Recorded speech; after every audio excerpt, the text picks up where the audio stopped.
Okay, everybody, if you turn your mics on, please. Just remind you that we have upgraded the microphone system because we had input from the community that they couldn't hear us very well. So you can scoot about this far back and still be heard in the mic, so be advised. But please make sure that you speak so that the folks on YouTube and on TV can hear you well. At the Planning Commission meeting a few weeks ago, we had 260 people watching on YouTube, and that YouTube video was viewed about 1,200 and so times within 24-hour period. So we have quite a bit of interest in some of the topics on tonight's agenda. Okay, here we go, everybody. Let's have the call to order and invocation. Deb Dishman. Hi, Deb.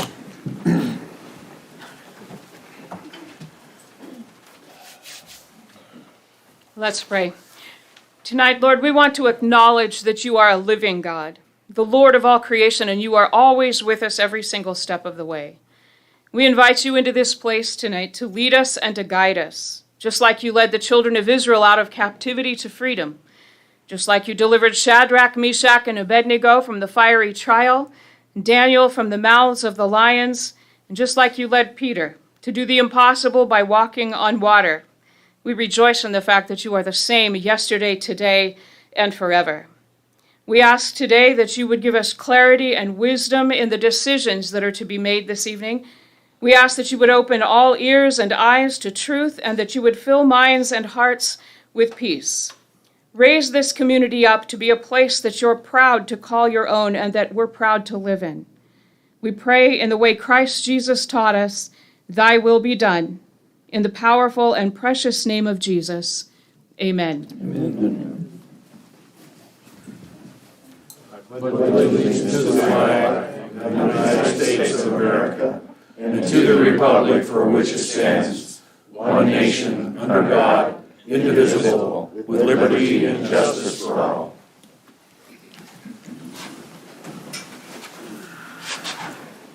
Thank you, Deb. Appreciate you being here.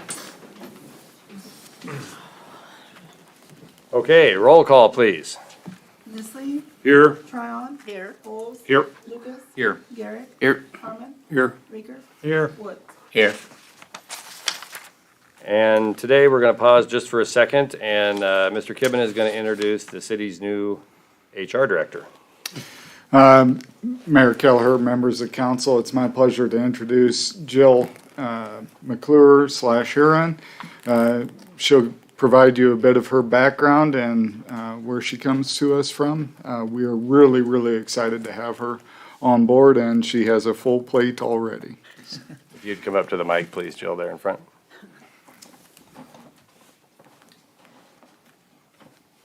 I'm short. Yep, like Mr. Kibben said, my name is Jill McClure-Heron. I received my undergraduate degree from UNK, so I'm a Nebraskaite. I'm excited to be returning home to my home state. And after that, I received my Master's of Business Administration with a concentration in Human Resources Management. So I am excited, like I said, to join this city and join the community and tackle all of the laundry list of to-do items that Matt has set forward for me. So if you have any questions, just let me know or send me an email. Thank you. Thank you. Welcome. Thank you, Jill. Open Meetings Act. A current copy of the Open Meetings Act of Nebraska is posted on the wall at the back of the council chambers. Meeting procedure. The public may address specific agenda items at the pleasure of the mayor. If recognized by the mayor, please identify yourself by stating your name and your address. Please address the council through the mayor and limit remarks to 3 minutes or less. We respect our city employees and request that any complaints or criticisms of employees not be aired in a public meeting. Concerns about employees should be brought to the attention of the city administrator or the mayor. Individuals in violation will be declared out of order. We're going to pause for awards and accolades and a presentation by Mr. Gary Pearson. This is an exciting news for our city. Mayor, city council members, it's an honor that's been bestowed upon me tonight to be able to read you a letter from Anthony Goins, who's the director of the Nebraska Department of Economic Development, who carries this message from the governor. Dear Mayor Kelleher, city council members, and respected peers, please accept the accompanying plaque and my sincere congratulations to North Platte for its selection as this year's Governor Showcase Community Award recipient. Each year, out of the 535 Nebraska communities, Governor Ricketts and our department recognize one community for its outstanding achievements and exemplary use of state and federal resources, including the Community Development Block Grant and Home Investment Partnership Program for impactful economic development. It is our esteemed privilege to present North Platte with this year's award. Receiving the Showcase Award is no small honor. It can only be achieved only through the years of hard work, dedication to a vision, and effective partnerships. For your efforts, which have served to create new opportunities, address challenges, and promote a higher quality of life throughout North Platte, we salute you. I'm fond of saying that Nebraskans all wear the same jersey. Just as a rising tide lifts all boats, every community plays an important role in the mutual vision to grow our state. North Platte is a shining example of what our community can expect to achieve when they commit to pursuing a better and brighter future through economic development and working together. Thank you for all you do and keep up the tremendous work. Sincerely, Anthony L. Goins, Director. This is the Governor's Showcase Award. And I'd like to read what this plaque, which I'd like to present to Mayor Kelleher to be proudly presented at City Hall from this point forward. Community Development Week, Governor Showcase Community Award awarded to North Platte for outstanding accomplishments in community and economic development achieved through the innovative use of funding resources and the ability to forge meaningful partnerships. April 5th, 2021. Congratulations, signed by Governor.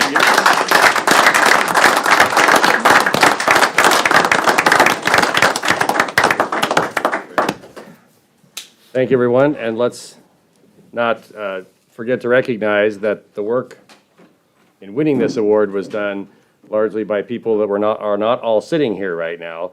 Many people across the community and many people that were the mayor and the council prior to some of us being here did the work to win this award, so they should celebrate this as well, and I hope they do. Thank you very much. And we'll have that put up tomorrow.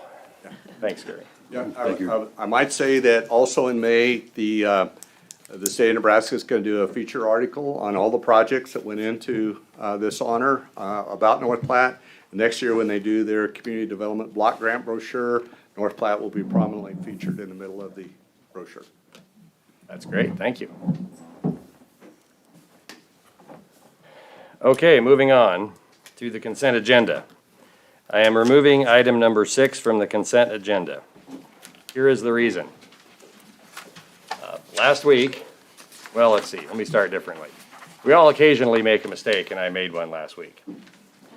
And I had reached out to Mrs. Sophia Klein, I don't know, in December or January, I don't remember exactly when it was, and said, you're an outspoken person in our community, would you be interested in serving on one of our many community boards? And she said, yes, she would be interested. So recently we were aware that a position opened up on the Civil Service Board, and so I contacted Sophia last week. She came over, we talked about it, she said she was interested, and I said, great, let's do it. So, however, yesterday, as I was preparing for this meeting, I go through and read the ordinances. And this is where my mistake became obvious. Most of the committees that the city of North Platte has, the only real requirement is that you're a voting age and you're a citizen of North Platte. This one has a slightly different thing in it, a slightly different requirement. And I'm going to read this paragraph. It's 35.021 in the city ordinances under the Civil Service Law Enforcement section. It says, the members of the Civil Service Commission shall be appointed by the mayor and by and with the consent of the majority of the council. At the time of any appointment, not more than 2 members of the Civil Service Commission, which is a 3-member board, I failed to mention, sorry, 3 members, including the ones to be appointed, shall be registered electors of the same political party. Confirmation of the appointments by any other legislative body shall not be required. So my mistake was that I did not realize that I needed to poll the existing members on what their party affiliation was. Because as many of you are aware, the city government of North Platte is largely a nonpartisan entity. So to be honest, it didn't even occur to me to look at this for a party affiliation. The problem is that both the existing members, or the remaining members of the Civil Service Commission, are in the same party that Mrs. Klein is.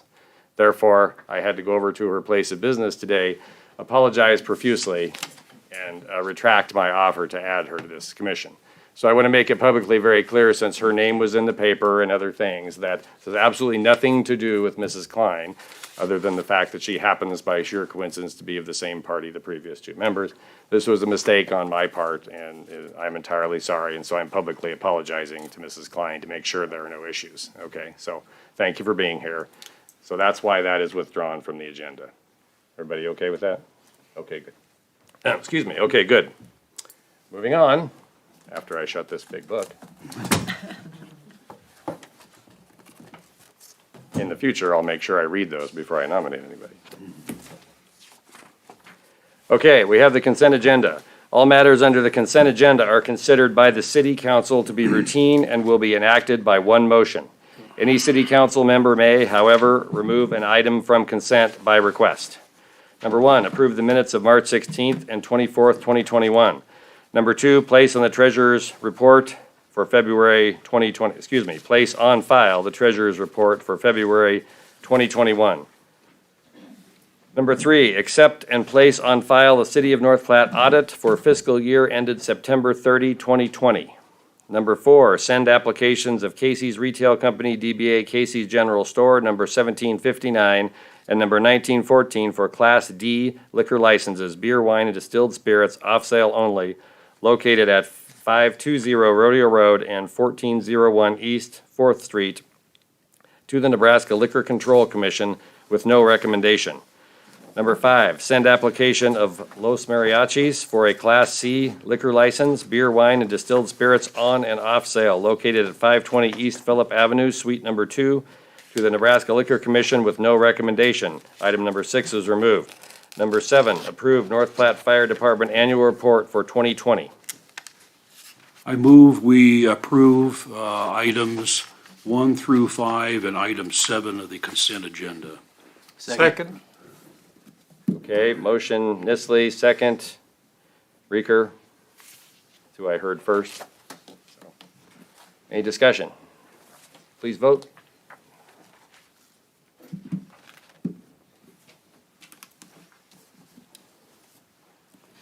Okay, that item passes. Moving on to the regular agenda. Number 8, receive certificate of completion for Street Improvement District number 328 on the Downtown Enhancement Project and accept said improvements. I move to have the council accept the certificate of completion for Street Improvement District number 328. Second. Motion Garrick, second. Mr. Carmen. Do we have any discussion? Seeing none, calling the question. Please vote.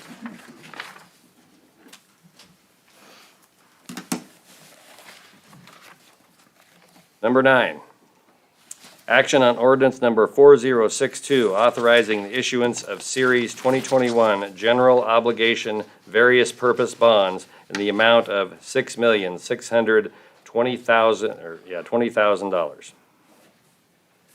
This was a number that was corrected at the last minute from the bank, so it should be slightly different than what you have, but the extra sheet in front of the council has the correct number on it. The good news is it was reduced by $45,000 from the original number, so that's good news.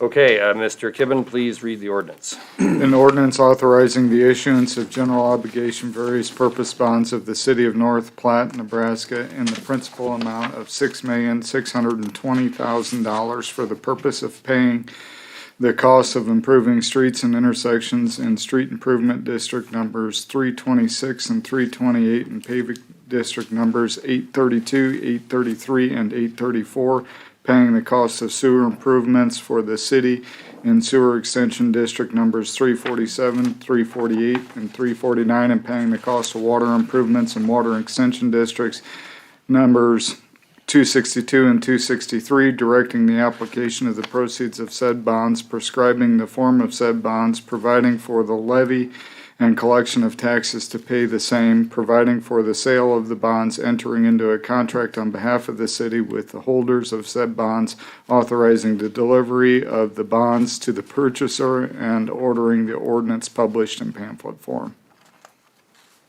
Thank you. Mr. Mayor, Yes, Mr. Lucas, you have the floor. I'd move to waive the 3 required readings on ordinance number 4062.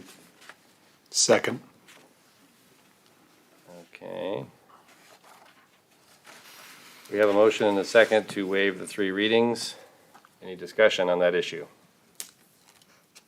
My thought process on that is that long-term interest rates have become more volatile, and I think there's savings on the table, and I think there's more opportunity for interest rates to move up than down in my crystal ball, which I probably shouldn't have a crystal ball, but if I did, I think interest rates are generally volatile right now, so I think it'd be smart for the city to move quicker rather than later, if that's the thought of the city administrator and the treasurer. Thank you. Okay, we have a motion and a second. We have had a comment. Any other discussion? Calling the question, please vote. This vote is to waive the 3 readings.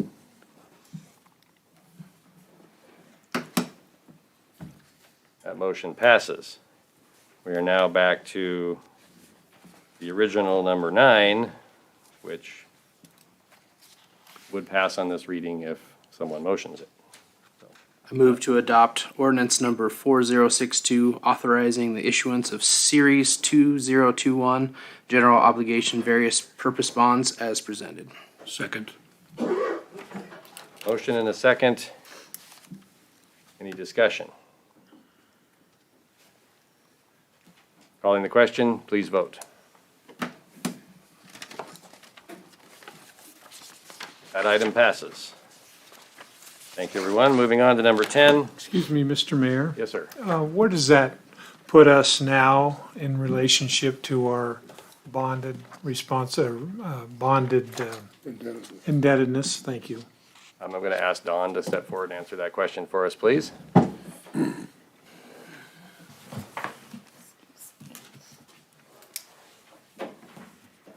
Our current outstanding bonded indebtedness on the general side is $21,149,000. With this, we will be at approximately $27,750,000 right in that area. So from about 21.1 to just over 27 million. Thank you, Don. Thanks, Dawn. Did we get you a cart for your paperwork there? Okay, moving on to number 10. Action on ordinance number 4063, authorizing the issuance of Series 2021 Public Safety Tax Anticipation Bonds in the amount of $575,000. Mr. Kibben, would you read the ordinance, please? An ordinance authorizing the issuance of public safety equipment tax anticipation bonds of the city of North Platte, Nebraska in the principal amount of $575,000 for the purpose of paying the cost of purchasing computer-aided dispatch CAD software along with miscellaneous costs associated therewith related, directing the application of the proceeds of said bonds, prescribing the form of said bonds, providing for the levy and collection of the taxes to pay the same, entering in a contract on behalf of the city with the holders of said bonds, providing for the sale of the bonds, authorizing the delivery of the bonds to the purchaser, and ordering the ordinance published in pamphlet form. Thank you.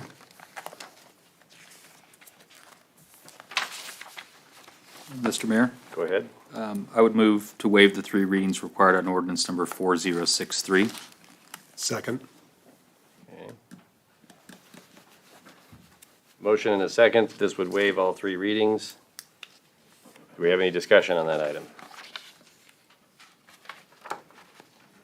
Okay, calling the question. Please vote. Again, we're voting to waive the 3 readings.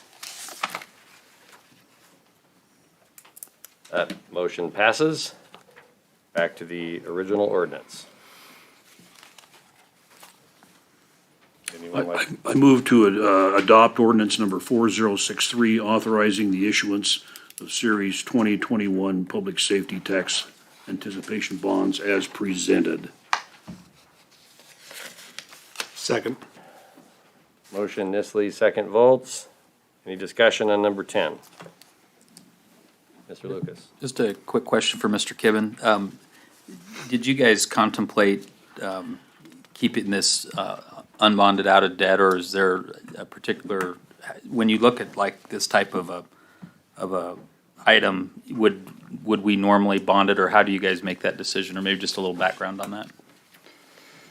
Well, I think we did contemplate it, and Dawn, and help me out if you would. We could have paid for this with contingency funds.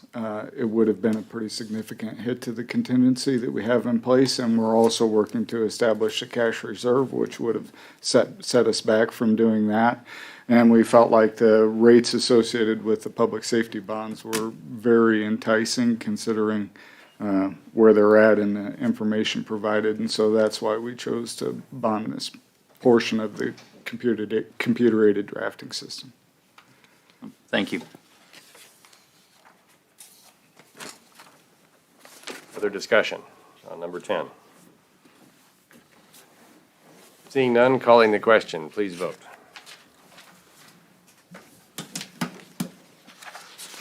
That item passes. Moving on to number 11, our first in a long string of public hearings for this evening.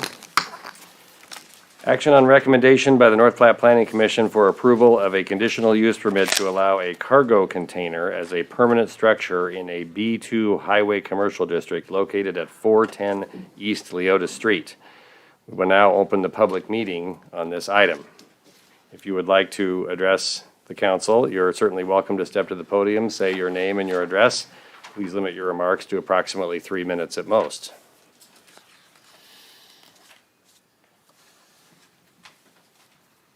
I'm going to infer no one wants to speak on this item. But I would need a motion to close the public hearing. I so move, Mr. Mayor. Second. Motion and second to close the public hearing. Please vote.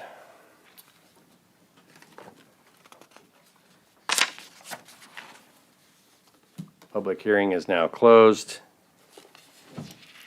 Now the council will consider action on recommendation by the North Platte Planning Commission for approval of a conditional use permit to allow a cargo container as a permanent structure in a B2 highway commercial district located at 410 East Leota. I move that we find the request for a conditional use permit to allow cargo container as a permanent structure in a B2 highway commercial district located at 410 East Leota meet the minimum standards stated in the North Platte Code of Ordinances, Section 156-322, and approve and grant the conditional use permit requested with the conditions that all elements of the application are complied with, and with the conditions that, based upon factual findings, number one, the use shall conform to all applicable ordinances, laws, and regulations of any governmental jurisdiction. 2, the use shall have adequate water, sewer, and drainage facilities. 3, ingress and egress shall be so designated as to minimize traffic congestion in the public streets. 4, the use shall in all other respects conform to the applicable regulations of the district in which it is located. 5, the use shall be in harmony with the character of the area and the most appropriate use of the land. Second. Okay, motion Isley, second Vols. Any discussion on this item? Mr. Mr. Mayor. Reeker, you have the floor. Thank you. Looking at the aerial photograph of this, I'm kind of curious at the location that was chosen. I'm not sure that the structure actually enhances the aesthetics of the area. I'm kind of curious why the storage container isn't moved farther east to be somewhat hidden by the building. Judy, can you enlighten us on this one and any discussion in the Planning Commission on this? Mayor Kelleher, Councilman Reeker. There wasn't very much discussion on this at the Planning Commission meeting. This was a cargo container that was put in there originally as a temporary structure. We have a temporary permit, so we do allow cargo containers in certain areas under that temporary permit. The leaseor, I guess it's not the property owner, but the Salvation Army just decided they would rather have it there longer than 6 months. So they've requested to just make it as a permanent structure. So it's always been in that location for probably 6, 7 months now. And they just thought they would leave it. We can ask them to move it if you think a different location would be better, but it's been there for quite some time. Thank you. Mr. Carmen? Thank you, Mr. Mayor. So now that that's going to be there permanently, is there any difference in terms of the underlying foundation that sits on in terms of meeting building codes for a permanent structure, such as foundation and so on? Mayor Kelleher, Councilman Carmen, yes. They would have to meet all building regulations. Sometimes that means with these cargo containers that they have to do a continuous footing under it in order to keep it there permanently. And then it would have to meet setbacks from property lines. It's possible that this isn't quite meeting setbacks for property lines, so when they go to get a building permit to put it there permanently, yes, they would have to meet those guidelines. Thank you. Mrs. Tryon? Thank you. I did drive over there and take a look at it, and when I first drove around the building, I thought it was a plastic fence, because you really can't see that it's a container until you get by it. And then I thought it'd actually be kind of nice if they put containers all along there, because it would look better than the fence. Just my comments.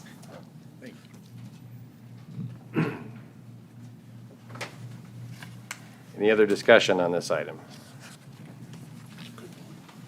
Mr. Reeker, you have the floor. Mr. Mayor, I guess I personally would like to see the structure moved so it's directly south of their family store. And then that would take it away primarily or essentially from the public view. Do you have a comment there, Matt? Judy, this may be a question for you. Understanding what Ed's requesting here, will there be sufficient room for cars to pull into the stalls? I mean, not to put you on the spot, but. Mayor Kelleher, Mr. Kibben, I would honestly have to look at that. I can't tell you based off of this without taking measurements to see if we could get traffic flow by doing that and still meet setback requirements from the property line to the rear. I have a concern that I think we probably would not be able to, because you do have to be a certain distance from the rear property line. So if we can't meet the property setback distances where it's currently located, where will it go? Where it's currently located, I believe that we can, because we can just push it to the north just a little bit. Oh, I misunderstood you, so. Yeah. No, I thought that you had said if we would move it directly behind. I did, but my second question then was did you say that you don't think that it's currently meeting the setback requirements? Correct. It has a side yard setback that it looks to me like it's going to need to move to the east just a little bit, possibly a little bit to the north. When you say a little bit, is that 6 feet, 10 feet? 5 feet from the side property line, and then you are 0 feet from the south property line, which is the rear. This lot happens to be a little bit different, misshapen, so we would have to go and look and make sure that we know where exactly the front property line is versus the side property line. I guess I would still like to see if we could move it to the east. If we can't, then we can't. But just from an aesthetic standpoint, I think I would like to see it moved over. I'm maybe the only one, but Donna likes the fence. Did you drive by? I have seen it, yes. Okay, thank you. Well, Mr. Reeker, you're welcome to make a motion to table until we can determine that if you would like to, or any motion thereby. Okay. Mr. Mayor, I would like to make a motion that we table this until that determination can be made, as if the storage unit could be moved far enough east to put it directly south of the family store and still maintain adequate distances for parking and setback requirements. Do we have a second on that motion? I'll second it. Okay, we have a motion and a second by Mr. Woods. Any discussion? Mr. Mayor? Oh, excuse me, can't discuss a table, but go ahead, Mark. Oh, well, in the photo, there's, I don't know, they look like three little objects directly behind the family store. Judy, do you know what those are?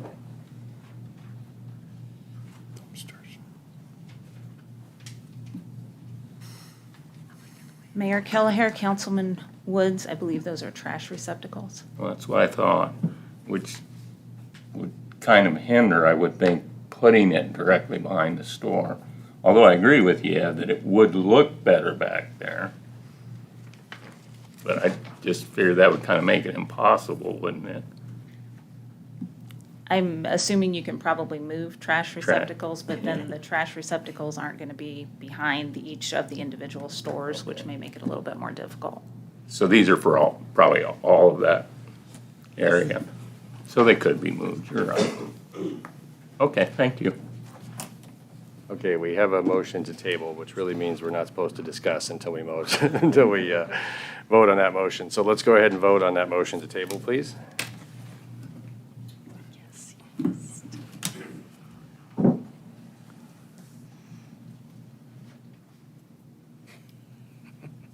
Okay, the motion does not pass, so it is not tabled.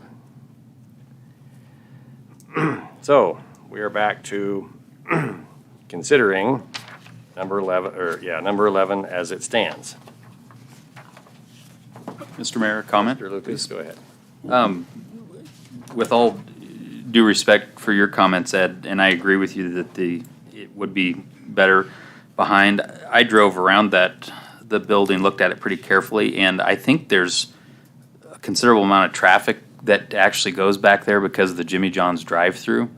And so if you tighten that up, I think there could be an issue there, even if it fits. So in that corner, even though it's not as maybe aesthetic appealing, it does seem to me that it's could be a little tight to the traffic flow if you move it up there east, because it's odd to have that kind of traffic flow maybe on that kind of building to a Jimmy John's drive-through like that.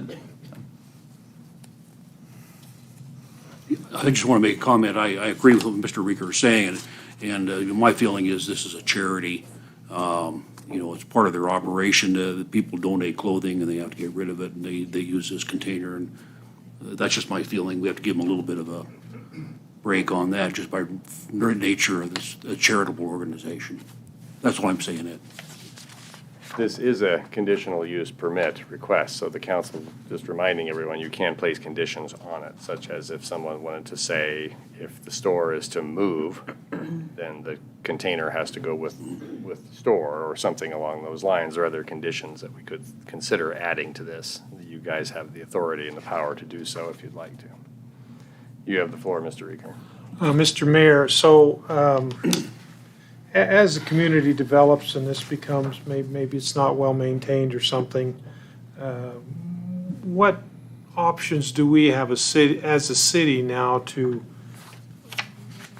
ensure the maintenance of the structure, or possibly to have it removed in the future?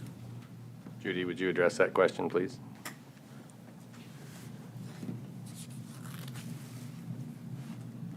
Mayor Kelleher, Councilman Rieger, there are several options. One would be to revoke the conditional use permit. That's always an option with a conditional use permit. Okay. If they don't meet the certain guidelines, you can always revoke that.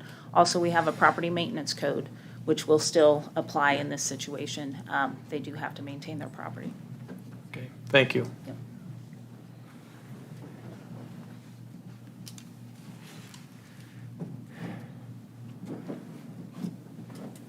Okay, we're back to our original consideration here. Are we ready to vote? Okay, calling the question, please vote on number 11 as it stands.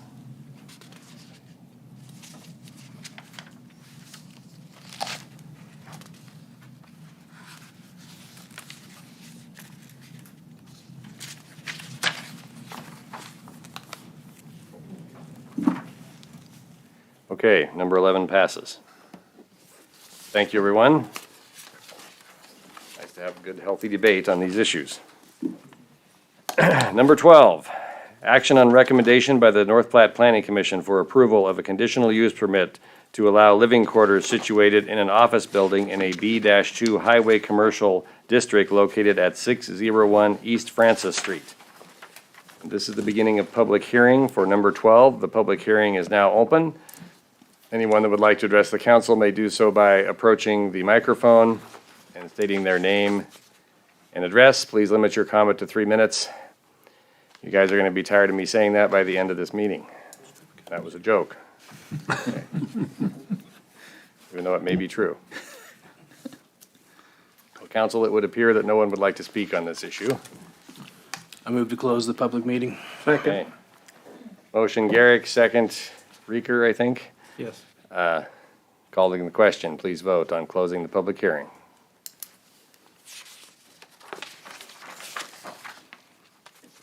Okay, the public hearing is closed. Again, the council will now consider number 12, action on recommendation by the North Platte Planning Commission for approval of a conditional use permit to allow living quarters situated in an office building in a B2 Highway Commercial District located at 601 East Francis Street. Judy Mr. Clark Mayor. is here to answer questions if we need them. Pete, go ahead, you have the floor. I move that we find the request for a conditional use permit to allow a living quarters situated in an office building in a B2 Highway Commercial District located at 601 East Francis Street meets the minimum standards stated in the North Platte Code of Ordinance, Section 156-322, and approve the grant and conditional use permit requested with the condition that all elements of the application are complied with, and with the conditions based on the following factual findings. 1, the use shall conform to all applicable ordinances, laws, and regulations of any governmental jurisdiction. 2, the use shall have adequate water, sewer, and drainage facilities. 3, ingress and egress shall be so designated as to minimize traffic congestion in the public streets. 4, the use shall, in all other respects, conform to the applicable regulations of the district in which it is located. And 5, the use shall be in harmony with the character of the area and the most appropriate use of the land. Second. Okay, motion Vold, second Garrick. Any discussion? Mr. Lucas, you have the floor. Mr. Mayor, I'd like to move to amend one item to the motion on the floor, and that would be that the conditional use permit would terminate if there was a change of ownership on the property. Second. We have a motion by Ty Lucas and a second by Brad Garrick for an amendment. Excuse me, Mayor, I'd like to ask a question on that. Yes. My concern is, are they gonna do some remodeling and building there to make a part, I mean, that'd be a tough thing to do for them to put in, if they have to build living quarters there, and then they, for whatever reason, leave, and then the conditional use permit is taken out, I think that might be kind of a burdensome thing to, I just want to get an answer and get that cleared in my mind. Yeah, and I think that's a real fair point, Jim. Here's my thinking is that the property was a commercial property and then was converted to a place of worship. And this type of activity would be common in a place of worship, it would be fairly uncommon in a place of business in our community. And so if there was a change of ownership, that it would then need to come back for that. But I can understand your concern too if they've got investment. There wasn't a lot of discussion on the planning commission on this, so I'm not aware of how much investment's going into this, but I think that's a good question you bring up. And I don't know if Judy knows how much, if this is a major deal or not. Mayor Kelleher, Councilman Lucas, I can't tell you what the cost is that's involved. I do know that they have an upper level, and they just want to utilize that upper level. So I think the upper level originally was used for mostly storage. So they will be, building living quarters, and what they're looking at is 3 separate apartments. So there will be an investment in there, but as far as construction costs, I can't tell you what that would be. Mr. Reeker. Mr. Mayor, in relationship to the structure, is that a tax exempt property on the state, on the county tax rolls? Most churches are, so I would assume so. Mayor Kelleher, Councilman Reeker, yes, that would be my understanding. Most churches are tax exempt. So help me understand how this can be a tax exempt structure when there's, by my understanding, revenue generating apartments up above. And it appears to me that there may be some businesses in the west end of this structure already. And this probably is more appropriately a county question, but I don't understand how this can be a tax exempt structure when it is a apparently a profit-oriented business. Mayor Kelleher, Councilman Reeker, I cannot tell you 100% for sure who is going to be living in those, but what I do understand is it would be probably the preacher, maybe some of those individuals. Go ahead, Matt. Mayor Kelleher, I believe the real estate Is that Mr. Stefka back there? Yes. Okay, agent is available. okay, thank you. Thank you. Robert Stefka, 2016 William Avenue. This property has been condominiumized. So the portion that is the worship facility on the east side is the tax exempt portion of the structure. Suites 2, 3, and 4, which currently there's an interior remodeling business in, and then we're looking to locate tenants in Suite 2 and 4. Suite 2 was the old office portion of the grocery store. And then above Suite 4, there was actually, I believe at one time, that was the pharmacy area where there was possibly a traveling pharmacist who would come and stay in that location. Currently, the church doesn't have any immediate plans to utilize those facilities. They just thought, probably because they're a church and they should follow the rules, that if they had the intention to do so in the future, that's what they would like to do, especially since they are a congregation that are based out of Kearney, but they're trying to work to build a larger congregation in our community. So having said that, then part of that structure is taxed. Part of it is, yes, taxed. Okay. The commercial portion of that property is currently taxed, Okay, yes. thank you. I guess, Go ahead. Mr. I guess Brown. I'm confused. So will these apartments be taxed then? Is that what you're saying? These apartments will be located above the commercial structure of it, yes. Okay. Thank you. Any other questions for Mr. Stefka?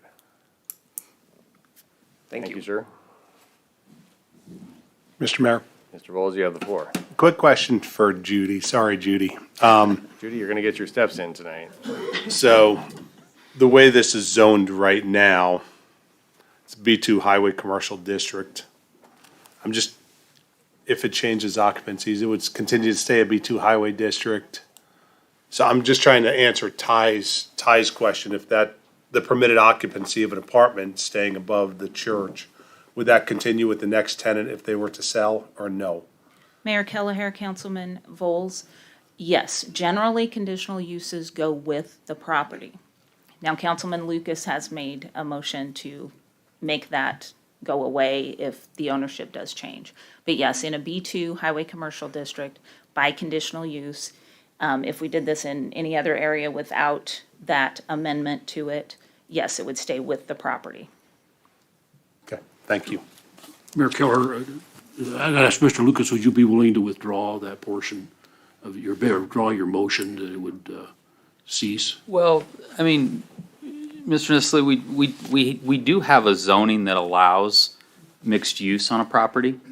And one thing I get concerned about is I have no concerns with accommodating the church's request on this and want to be supportive of that under the same means I think that you brought up the Salvation Army situation.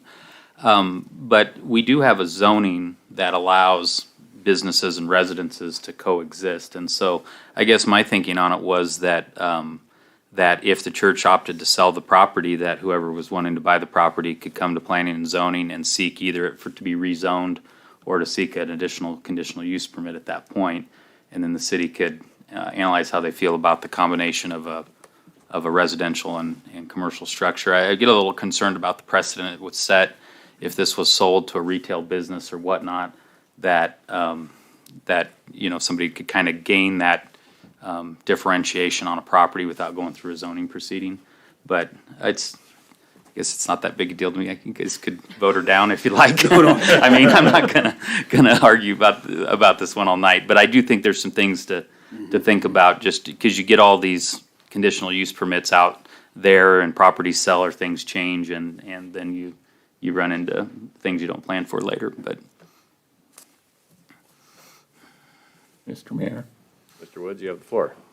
I know that in earlier sessions, if I'm remembering right, this question came up in regard to downtown, and there was a request for grant money. Was it with the Shot in the Arm program, Mr. Pearson, to give those people money to do this very thing, build apartments above their businesses? I don't know if the zoning is different. So I guess I'm a little confused with what you're requesting, Mr. Lucas. Would you want the same thing downtown then if that program went through? I can't remember if it went through or not. They haven't announced that yet. Oh, okay. Mayor Kelleher, can I Go for it, Judy. answer that question? Yep, go for it. A B3 district, which the downtown is a B3 zone district, which is a downtown commercial district, it allows apartments in upper stories by right, which means they don't have to get conditional uses in order to do that.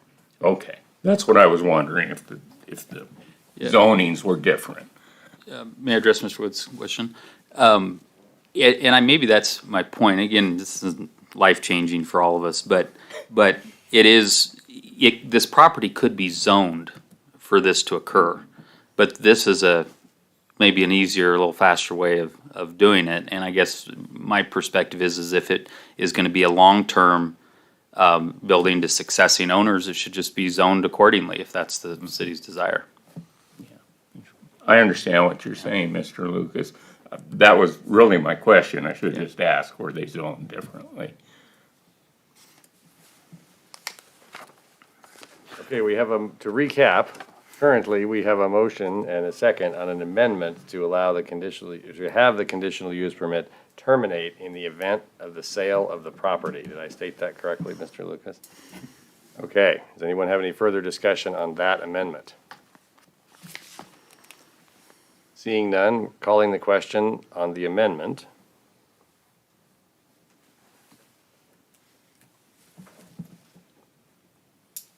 Okay, the amendment passes. So there is now an amendment added to number 12 that would require that the conditional use permit end in the event that the property is sold at some future date. Okay. Now we have a motion and a second on the original, and then we have amended it. So is there any discussion on number 12 in the amended form? I know this gets a little murky, but we don't have any discussion. Mr. Reeker, go ahead. Do I need to make a motion? There is already a motion, and we have adjusted it with an amended. amendment, so we can vote now unless anyone would like to discuss anything. Okay, not seeing any. We're calling the question. Unfortunately, there we go, okay. Please vote. And that item, number 12, passes as amended. Moving on to number 13. Another public hearing.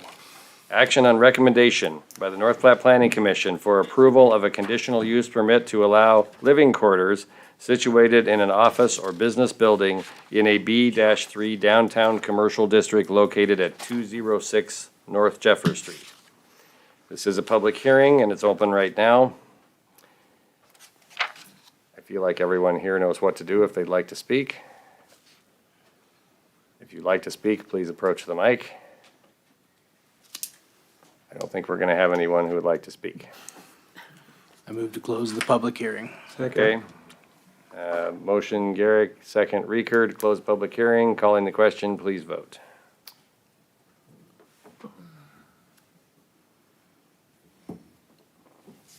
Mr. Reeker, there you go, okay.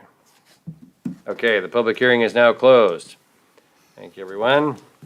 Council will now consider action on the recommendation by the North Platte Planning Commission for approval of a conditional use permit to allow living quarters situated in an office or business building in a B3 downtown commercial district located at 206 North Jefferson Street. Judy, would you like to impart any information to us before we get going?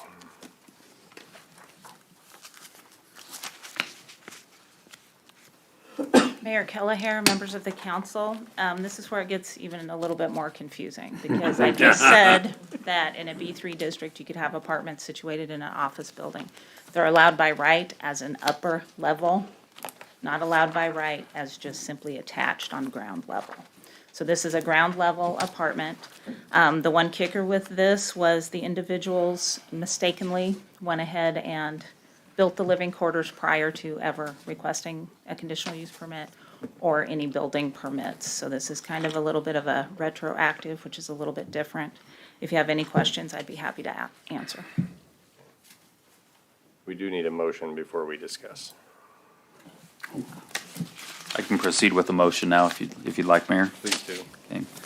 I move that we find the request for a conditional use permit to allow a living quarters situated in an office building in a B3 downtown commercial district located at 206 North Jefferson Street meets the minimum standards stated in the North Platte Code of Ordinances, Section 156-322, and approve and grant the conditional use permit requested with the condition that all elements of the application are complied with, and with the conditions that all building codes, fire codes, and other related codes in the North Platte City Code of Ordinances are followed.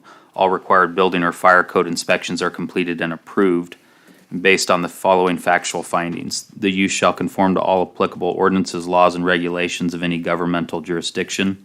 The use shall have adequate water, sewer, and drainage facilities.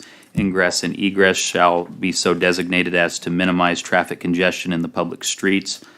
The use shall in all other respects conform to the applicable regulations of the district in which it was located. The use shall be in harmony with the character of the area and the most appropriate use of the land. Second. Motion by Lucas, second by Reeker. Any discussion on number 13? Is that a question Mr. for Lucas, Judy? go ahead. That's okay. Judy, so I think you may have already started to answer my question, but so do we have a zoning that matches this situation, or we don't based on the situation because of it being on the same floor? Mayor Kelleher, Councilman Lucas. In a B3 district, we allow upper level apartments by right. If they are on the normal level in a B3 district, they're not allowed unless they're by conditional use. We do have a zoning district, which is considered a BT, which is a business transitional district, that we can rezone properties to. It gets a little bit difficult when you get in an area like this because all the area around it is zoned some other zoning. And so it's really tough to just go in with a little, I think this is like a 44-foot wide lot. It's not very big anyway. Yeah, I think it's about 44-foot wide to just plunk a BT district right in that area with, B3 all around it. So it makes it really difficult to do that. And you have to be really careful with zoning like that. You don't like to zone just one lot at a time. So it's probably more feasible to do a conditional use to allow that apartment behind the building on ground level instead of on the second floor. Mayor Keller, I think there's a house across the street from this, isn't it? Just directly to the south? Yes, I believe. There is still that a is house correct. there. Yes. I mean, so, my memory, I've lived here my whole life virtually, so my memory may be wrong, but I think there is a house. White house, isn't there? White Yes, I frame do house? believe that there is a house, and then there's another business that is even to the east of that. So you have this, then Yeah, there's a house, yeah. then there's another business there, so. It's someone on the phone there that's making.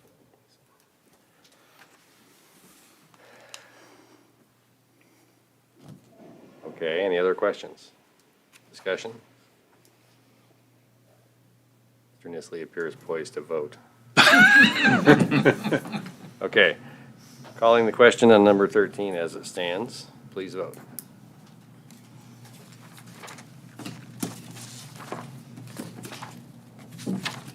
Okay, that motion passes. Thank you, everyone. Moving on to number 14. We have an ordinance in this one. But first, we have a public hearing. Consider adopting ordinance number 4060 and recommendation by the North Platte Planning Commission to rezone certain lands of an R-1 dwelling district to an H1 hospital district located at 808 West Phillip Avenue and 805 West Reed Avenue. I'm going to read the ordinance now. Matt's going to read the ordinance here.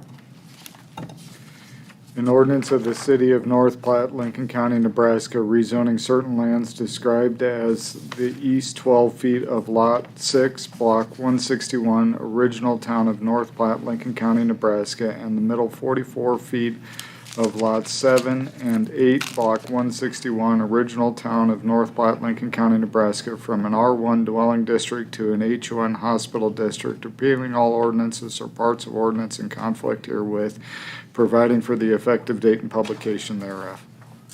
Thank you, Matt. This is the public hearing portion of number 14. Do we have anyone that would like to address? It appears that Mr. Sefka would like to say something. Still Robert Stefka, still at 2016 William Avenue.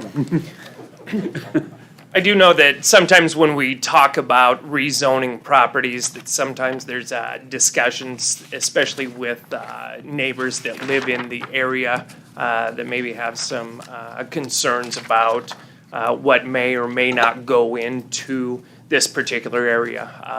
I'm assuming you're familiar with what we're talking about there. This is the church property at the corner of Phillip and Oak Street.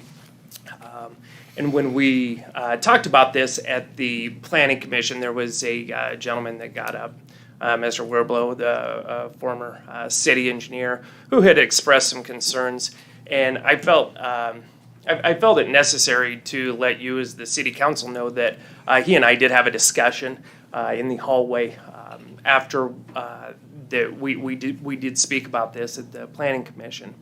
And I tried to lay the concerns that he had, most notably if you do read through what can go into an H1, and I had even overlooked it myself just because one of the things that it mentioned was a restaurant, and generally because we're looking at an H1, which is a hospital zoning, it also mentions cafeteria. So, as I explained to him, first of all, that isn't the intent. And while there is absolutely no guarantee that wouldn't go there, I assured him that having worked with with restaurants in the past, that this site, I just cannot imagine in any way, shape, or form a restaurant wanting to go into this location. In large part because if you look at the 6 lots that this is going to be, it's bisected by an actual city alley, which is an easement. And so the ability to build over the top of that's non-existent. And so hopefully that allayed the concern. The other one was the crematorium, and I cannot make a 100% guarantee, but I cannot fathom in any way that type of business would want to go into this location. And so I also did speak with one of the other neighbors that had concerns as well, tried to allay those concerns. And so, again, this is more of a, of a goodwill gesture. Hopefully, I love the fact that this is being broadcast to let those people know that, hey, I have spoken to them and we have tried to allay those concerns that they might have, because the H1 zoning in this particular area, frankly, it suits the area and suits it well. Thank you. Thank you, Mr. Stefka.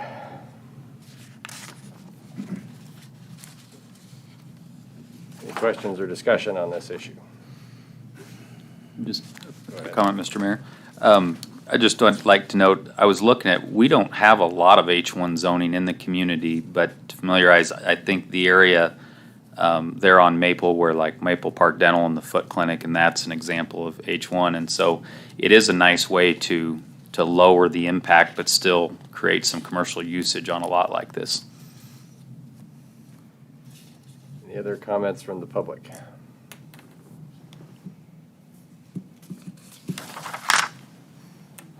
It would appear that we could end the public hearing if we chose. I move we close the public hearing. Second.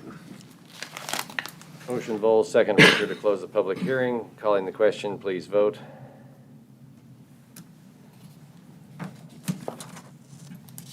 Public hearing is now closed. Thank you, everyone. Okay, council, consider adopting ordinance number 4060 and recommendation by the North Platte Planning Commission to rezone certain lands from an R1 dwelling district to an H1 hospital district located at 808 West Phillip Avenue and 805 West Reed Avenue. That is what we are contemplating at this point. Mr. Mayor, You have the floor, Mr. Vols. I move to adopt ordinance number 4060 to rezone certain lands from an R1 dwelling district to an H1 hospital district. Second. Was that Mr. Woods? Ms. Reeker, okay, thanks. Okay, we have a motion by Vols, second by Mr. Reeker. Any discussion on number 14?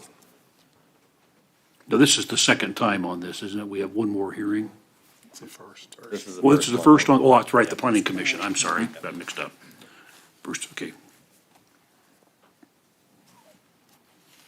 Seeing no discussion, calling the question on number 14, as is, please vote.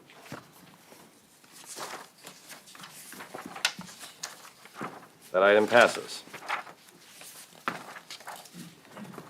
Number 15,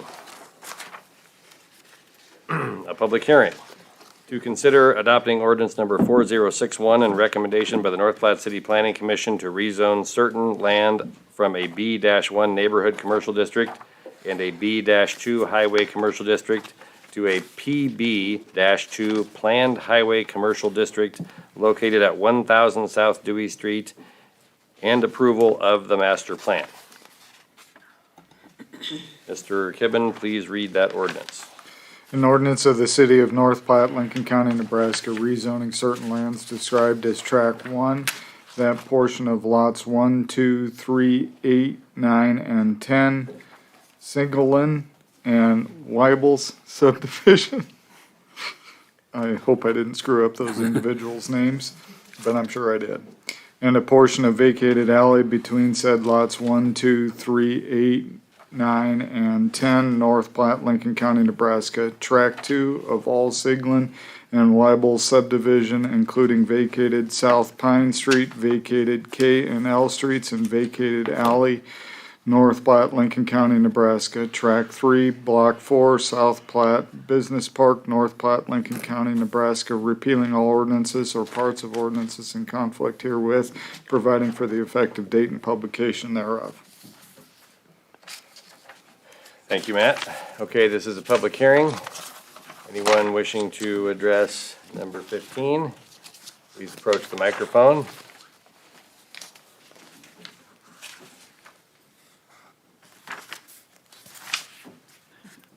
It would appear that Mr. Works has something to tell us.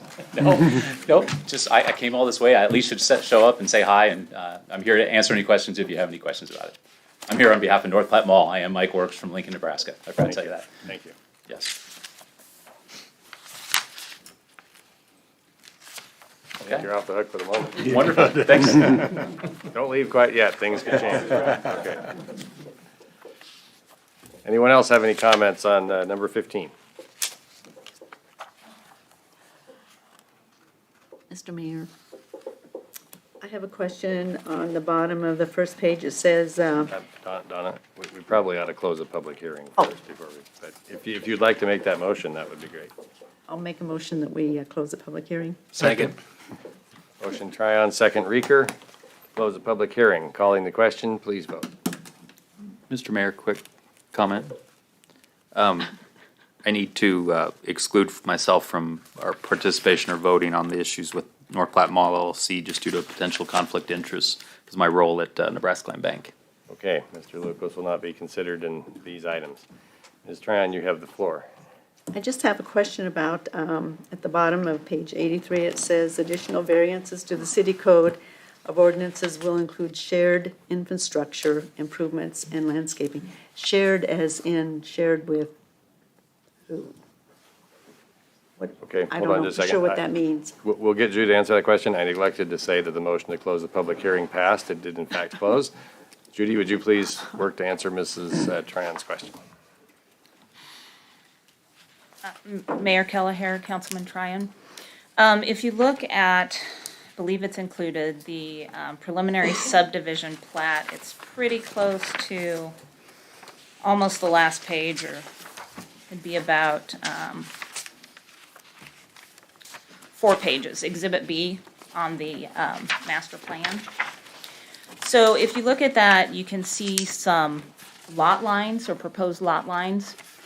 So what is happening with this additional variances to include shared infrastructure improvements?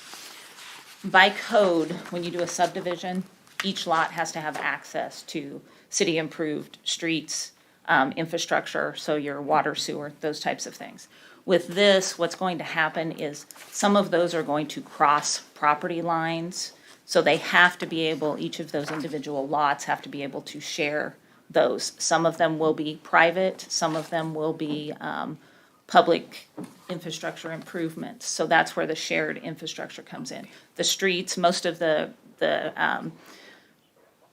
driving traffic through there, I guess they're not necessarily really declared streets, but the way that the traffic is going to get around is going to be on separate lots. And so that's where, drive lanes and those things are going to be shared with each of those lots. Thank you. Mr. Mayor, Yes, sir. in relationship to that, Judy, will there be any cost incurred by the city for those improvements?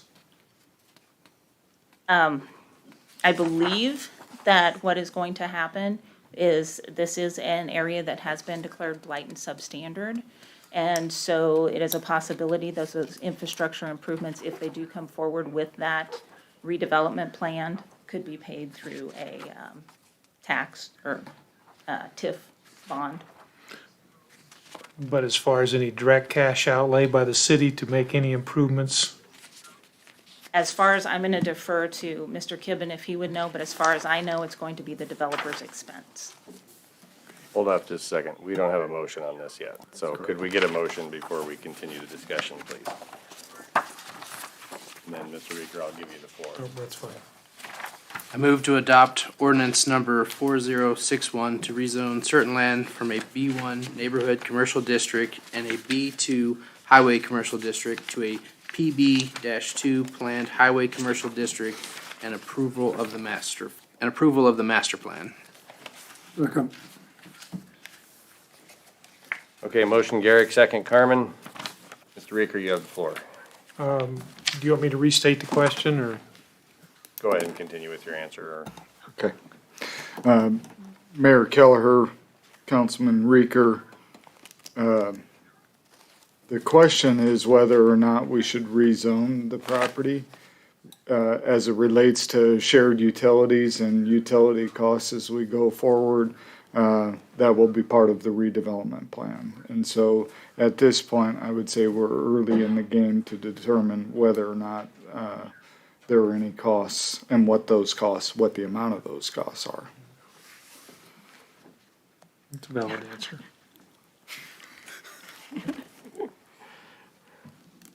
Okay.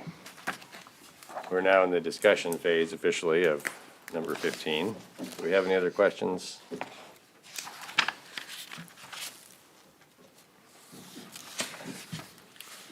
I just have, sorry. Go ahead, Mr. I just Garrett, have you a have the floor. comment, Mr. Mayor. I'm really excited about this project, so thank you for driving all the way down here. Apologize, we didn't ask you a bunch of questions, but we appreciate you, so, all right.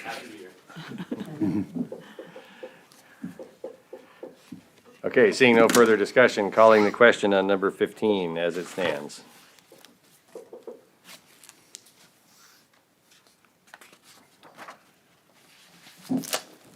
Okay, that item passes.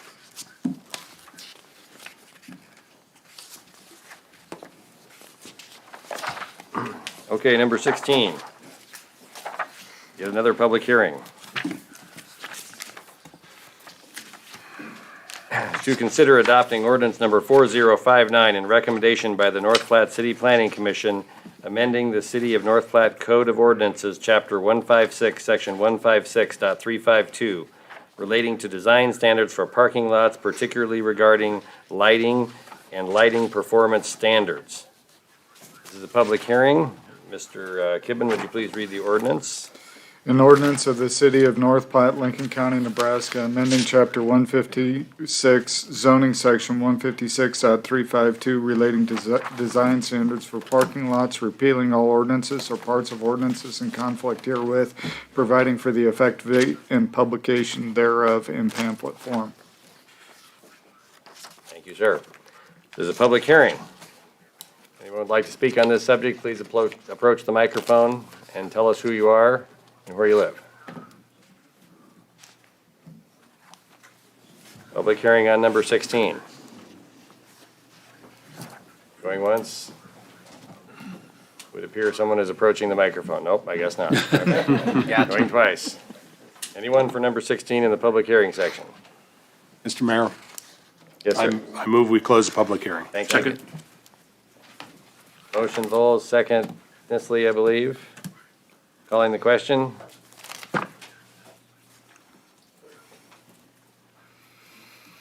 Public hearing is now closed. Number 16, council. Mr. Mayor, Mr. Vols, you have the floor. I move to adopt ordinance numbers 4059, an amendment to the City of North Platte Code of Ordinance, Chapter 156, zoning section 156.352, relating to design standards for parking lots, particularly regarding lighting and lighting performance standards. Second. Second by Lucas, by Hare. Any discussion on this one?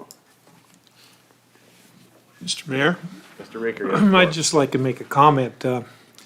Across the street from my home, I moved there a little over 20 years ago.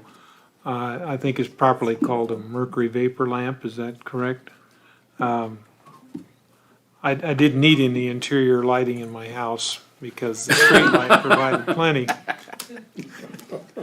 However, I still had a high enough electric bill, but nonetheless, the city thankfully installed one of the LED lights, and it made a tremendous difference. I now have to turn my lights on. I'm sorry. So I think this is a good thing. I think this is a good thing. Thank you. Mr. Lucas? I just would like to follow that, commend the planning and the inspection department and the city administrator. These are the kind of cleanups for common sense, business sense things that I think we need to keep finding. And I know you guys are taking them one by one, so thank you for your efforts on this.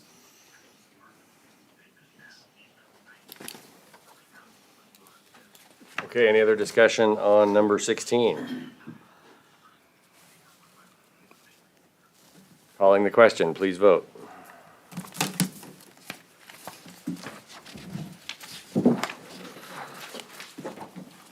That item passes.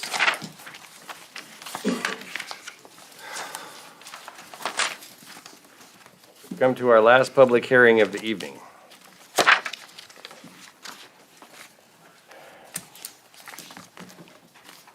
Consider action on a resolution to approve, excuse me, I'm going to unmute the gentleman on the phone as he is a consultant on this issue. Assuming I don't accidentally hang up on him, okay. Mr. Carl, are you with us? Okay, this is Brandon Keller, I'm the mayor. I'm just beginning the public hearing on this item, so you might want to listen in, okay? Okay, I'm with you all the way, thank you. Thank you. Public hearing to consider action on a resolution to approve a blight and substandard study by the City of North Platte and approval of related actions regarding the City of North Platte, Nebraska redevelopment area number 4, blight and substandard study prepared by Hannah Keelan Associates, PC. The proposed property includes an estimated 374 acres located along and east of South Newberry Road and north of the Interstate 80 corridor. Public hearing is now open. Remind people to please limit your comments to approximately 3 minutes and keep to the subject at hand. I will be polite about it, but I will cut you off if you stray very far, okay? So please, in the interest of time, make your points, whatever they may be. And if we have extra time, then I'll let people who have not spoken speak again if they desire, okay? We will take no more than 60 minutes on this item unless people are offering information that we have not heard previously. Mr. Pearson, it appears you have the floor. Mayor Kelleher, City Council members, Gary Pearson, President of the North Platte Area Chamber and Development Corporation, 502 South Dewey. Our development corporation did authorize this study to be conducted to determine if the property in question is blighted and substandard. We hired Hannah Keelan Associates, a well-known Nebraska firm who's had very, very extensive experience all across the state doing blight studies. Mr. Keith Carl, who authored the study, is the gentleman who is on the teleconference line. Also, Mr. Bacon is in the audience, who has worked with a number of redevelopment projects and substandard and blighted designations and can answer any technical questions the city may have. State statutes allow for communities to consider substandard and blighted properties that meet certain designations. We believe the study that's being presented to you tonight has overwhelming evidence that it qualifies under both designations, and Mr. Carl can outline those. Two primary properties were focused in the study. One, an abandoned dry lagoon bed owned by the city of North Platte. It's been abandoned for numerous years, currently has zero value as far as having any taxable value. And then the northeast quadrant of I-80 exit 179, the only quadrant that basically is not developed on Interstate 80. It's been there about 50 years since the interstate's been developed. Obviously has enormous challenges to overcome. And both properties we feel could be put back into a productive, useful life for the city of North Platte and create an abundance of new value, new jobs, new investment in our community. I do want to point out one thing I think that caused some confusion at the Planning Commission meeting. When we get to that portion of the study where you have the map that shows the proposed area. In order to do a blight study, we had to show continuity between the two properties that were most desirable to have developed. But it also includes some properties that part of it is a designated wetland that the city of North Platte previously designated. Another one, it could certainly be considered a habitat area. So those properties are not planning. There's no plans in place to have those developed, but to remain as they are. Respect that very much. So I think there might have been some confusion when people saw the map at the Planning Commission meeting thinking a proposed project might incorporate those properties into what they plan to develop. Again, I think the study shows overwhelming evidence that it does qualify, and that's what we present to you this evening. Thank you. Anyone else would like to? Okay. Alicia Forbes, 213 1/2 West 1st Street. Thank you so much for that information, Gary. I'm glad that you looked into that. He probably brought that to our attention because of some questions that I asked him. First of all, what an incredible responsibility each of you have at this point in time in our community. I ask that you take your considerations not only from the viewpoint of the impact of right now, but also how my children, when I choose to have them, and the impact on their children. Our wild spaces are increasingly becoming smaller. We have less than 20% in the state of Nebraska, and I'd love to see a world where they can also see a bee and see cranes and grow up in that environment the same way that I did. While this development may not be taking place directly on top of habitat spaces, those neighboring habitats will certainly be impacted, especially because of the water pollution that will ultimately take place from the runoff. One thing that I would like you to consider with this is that when reviewing this, that this study is not a fully well-rounded one, and that an environmental with consideration with conservation and wildlife organizations should be included. I just drove out to that area and I took a picture of 2 sandhill cranes coming up and flying up from that area. It's neighboring of a memorial to a lagoon memorial. This is a far bigger picture than just saying that this land is blighted and substandard. It's obviously not when you drive out there. There's a lot of wildlife, and even if those small areas are confined, then neighboring habitats will be impacted, and we're looking at endangered species that contribute to our economy, such as the sandhill cranes for tourism purposes. Thank you all so much for your time. Thank you.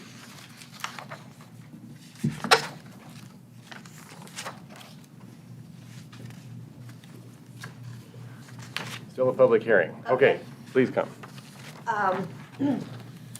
I totally agree. Ma'am. Oh, okay. Ma'am, you need to tell us who you are and where you live. My name is Dee Fugate, 1671 North Long School Road. Okay, thank you. Yes. Please proceed. That land out there, you're considering to blight it. I was out there this afternoon, and we have tons of pictures of wildlife migrating into that whole area, swimming on those lagoons. That dried lagoon right now is not completely dry. It is, and when they say they want to put, well, we're not supposed to argue about what is coming in to be put on that, but it has been brought up. The study to make it useful there, you'll do more damage to the environment by putting it in that location. If you want to put something like a slaughter plant in North Platte, why don't you talk to the people? We just found out that this was in the makes. I think that the people of North Platte need to be respected. We need to have time to discuss this, which we have not had time. We've had 13 days. And so, and this had been in the process probably for maybe a year, 6 months. And so that's not right. I think the people of North Platte should speak up and use your own mind whether it's going to be a good deal for North Platte. Please stick to the blighted and substandard This is not subject. the argument, though. Okay. Okay. My argument is that I think because the people of North Platte have not had a chance to do any surveys, to have any discussion, that we should table this vote tonight. Because if you decide to blight this tonight with us, immediately when you blight it, Sustainable Beef will come forward. They will get the TIF funds. It's a done deal. Everybody has told me, Dee, this is a done deal. Why fight it? No, it's not. The people have to be heard. And I want the people of North Platte to speak up because you're not getting the full truth on this.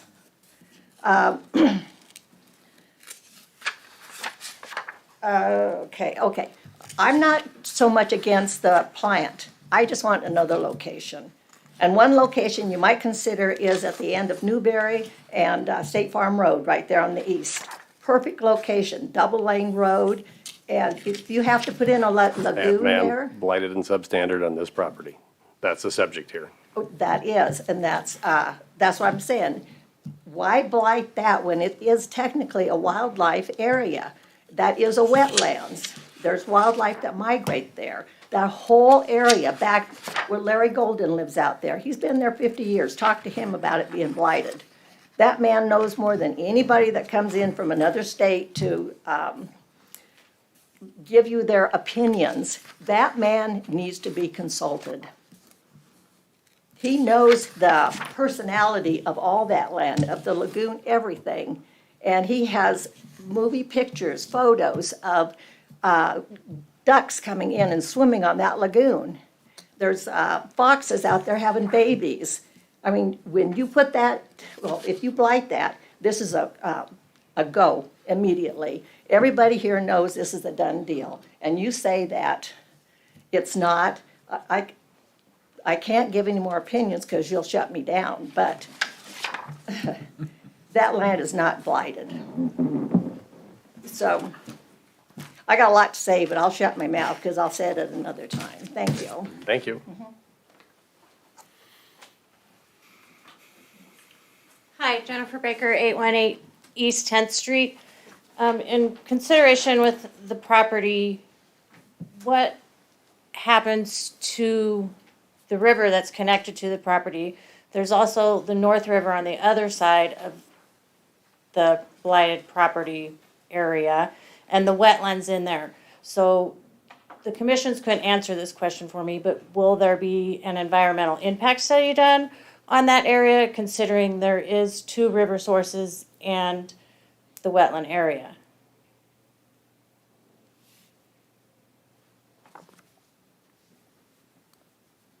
Anyone have any expertise on this? I mean, normally on runoff projects, that's normal, but do you have any? But my response would be, the question here is whether or not this property meets the criteria to be blighted and substandard. As if there were to be a project to come forward, their process as part of the development would require them to meet all the requirements of the federal, state, and local agencies. And that is the developer's responsibility, not the city's. So did the individual on the phone that did the study, did they study any of the water sources, or was it just the land only? Because I do know the river is connected on one section of that property, and it's also attached on the south side as well, and then, then we have the wetlands in the middle there. So was there a water evaluation, or is this just on dirt only? Let's ask him. Mr. Carl, could you describe for us what your study includes, I think is kind of the question. Yeah, if they did any sort of water study, or if they're gonna do an environmental impact study, or how, because the environmental impact study is gonna essentially assess what will happen with the water. Okay. Yeah, Keith Carl, Hannah Keelan Associates, Community Planning and Research out of Lincoln, Nebraska. The purpose of our study, we were contacted by local leadership to conduct a blight substandard determination study for the designated redevelopment area number 4 in the city of North Platte. The criteria that we're following is the Nebraska Community Development Law, Chapter 28, Section 28-2103, I believe it is, that gives us the authority to conduct blight substandard determination studies based upon 4 substandard criteria and 12 blight criteria. That includes anything from age and deterioration of structures, any conditions that could inhibit the health, safety, and welfare of local populations, diversity of ownership, age of structure, and things of that nature.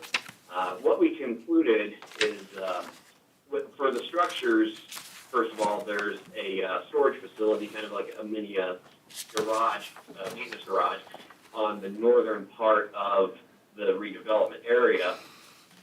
And it was also concluded that the berm walls that supported the former lagoons were considered a structure because it is a man-made element. And, some of the other criteria that were found there would be excessive debris, minor to major debris, of course, with the liner beds that were used to create the lagoons. Also the concrete barriers that are stacked up against the berms to kind of create a barrier per se. Those were included as potential structures. And meeting these criteria, 40 plus years of age is what's identified in the community development law, and those structures would be older than 1981, I believe would be the age. So we do meet the criteria on that.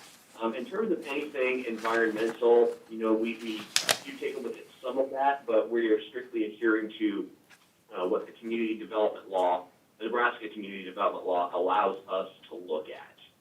So for environmental studies, that typically is something that a developer will have to, go a little bit deeper into. Do a deeper dive into, how a potential project could affect the local environment. So, it's looked at on our end, but only to the extent that the community development law allows us to look at it. And one of the other things, too, about the study is we did include that northeast quadrant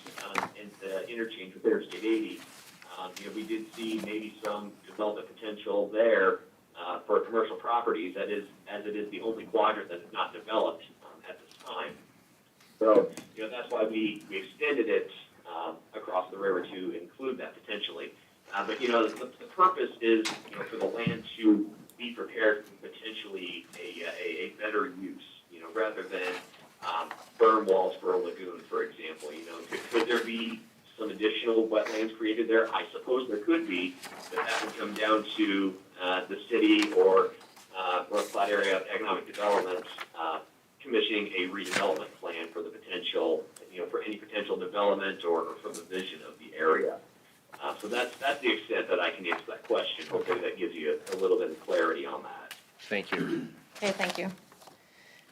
Okay, so with that said, will the city, can they order an environmental impact study if some industrial goes in that property? Yeah. In the event, like Mr. Kivin said, that someone comes forth with some sort of proposal for that Right. land, regardless of what it is, there will have to be, And the city will or As- may? as the city does not order it, they are required by the regulations of the federal and state agencies that administer those things. Okay, That's who requires it, the city does not. okay, thank you.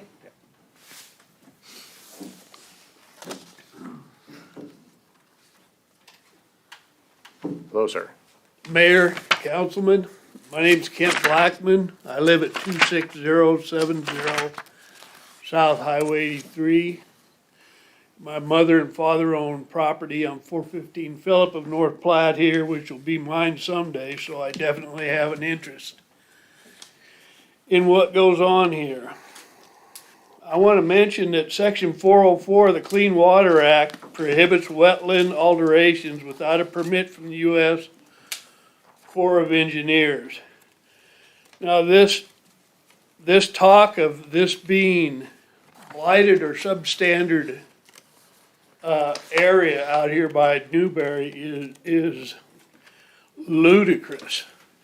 It's used by thousands of waterfowl on their way north and south both. I see them all the time. I'm driving up and down that road constantly. It's my feeling there's more than just rainwater collected there. It's fed from the ground under because it's lower than the groundwater table right now. And if you move these birds off of this area, they're gonna have to crowd in somewhere else and be subject to disease and other kind of problems they encounter when they're crowded into areas. Right now as we speak, you could go out there and see thousands of ducks and geese on that property.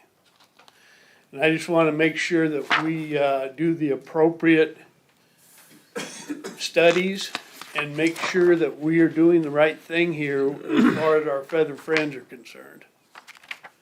Thank you very much. Thank you, sir.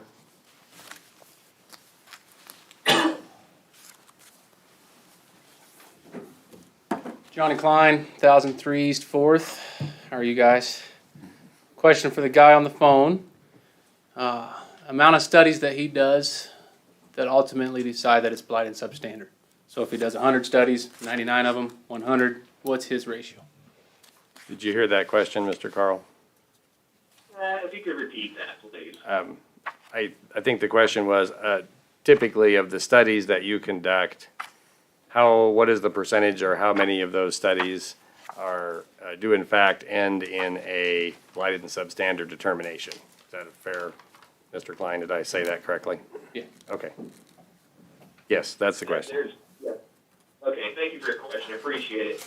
There's a vast majority of them that do. The purpose of the blight study is to make a determination that tax increment financing could be used as a potential development mechanism or potential improvement of land that is not suitable for development or land that's not suitable for preservation. Most of the time, when you're approving a blight study, it is not so much for an intended purpose. That's kind of what the redevelopment plan is for. But the blight study would allow the community to potentially seek additional development or development within that area or preservation by any means necessary. And, every project that goes in has to go through kind of a but-for analysis, meaning that, without the use of tax increment financing, this project could not be developed. So it's sort of a method of public intervention to improve the land and ensure that it's either suitable for a commercial development or an industrial development, or that maybe there needs to be an element removed so that, additional wildlife could utilize the land, or that it could be kind of returned back to its natural state. Whatever the city decides to do with that potential property. So the blight designation itself just gives another tool or another mechanism for the community to utilize it for development if that's the direction the city decides to go. But there's an overwhelming number of studies that have been done throughout North Platte, throughout the state of Nebraska. A lot of communities wanting to have kind of the extra tool in their back pocket to be able to use for development or be able to use for land preservation, whatever they decide. Okay. So out of your last 10 studies, was all 10 of them deemed substandard and blighted? Out of your last 10 studies, were all of them deemed substandard and blighted, is the question. The last 10 studies that we've done? That's correct, yes. Yes. Yeah, and more often than not, we're kind of sometimes part of the council process, sometimes we're not, but, we do get designation or at least a confirmation that these studies are approved, one way or another. But yes, there's an overwhelming majority of them that have been approved. Okay, and where did we get the shelf life of soil at 40 years? We all live on soil. I mean, the earth is made out of soil. How do we deem 40 years as the soil's no good holding up the berms? How did that berm become substandard when it's made out of earth and concrete?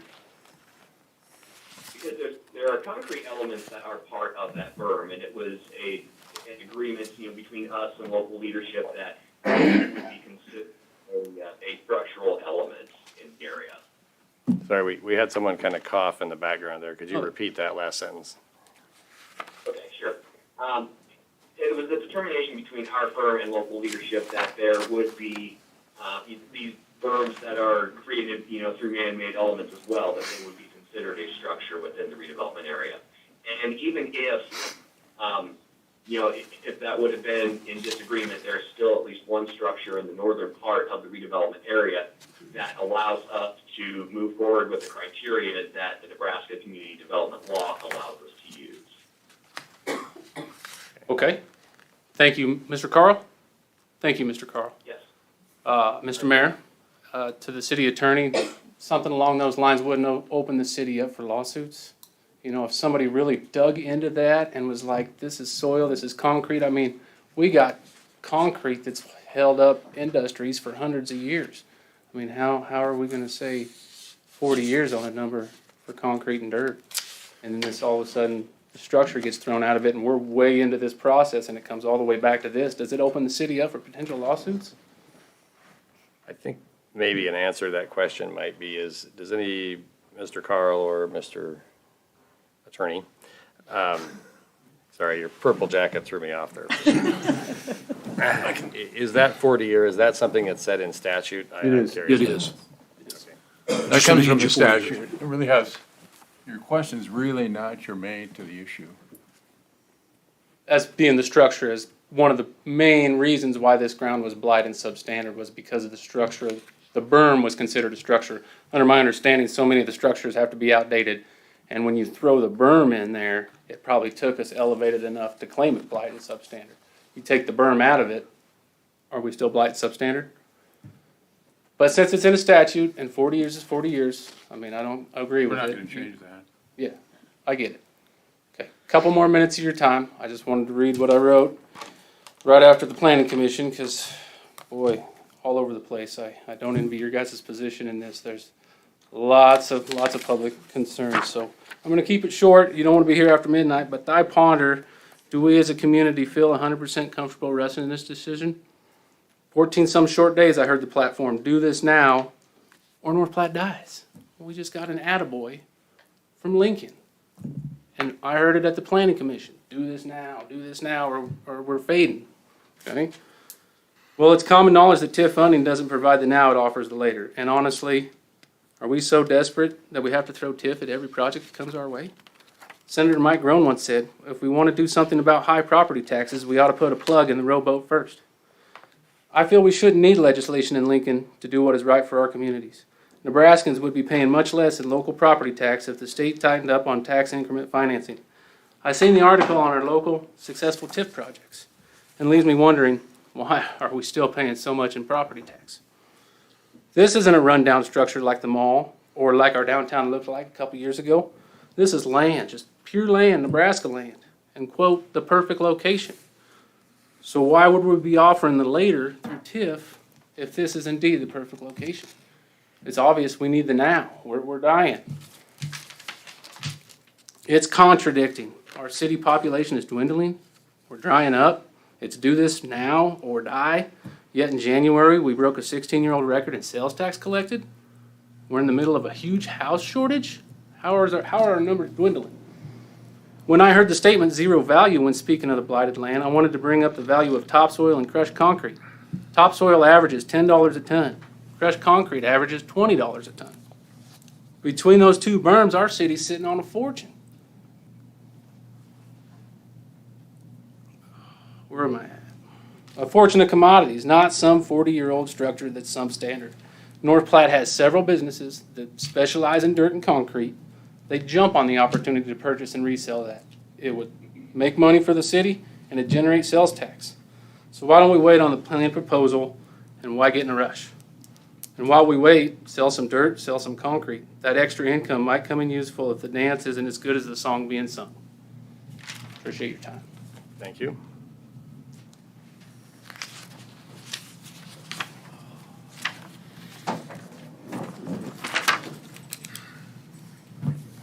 Hello, sir. My name is Doyce Williams. I live at 1003 East B Street and have done so for the last 43 years. I've been there long enough to remember the effects of the stockyards. My questions are more not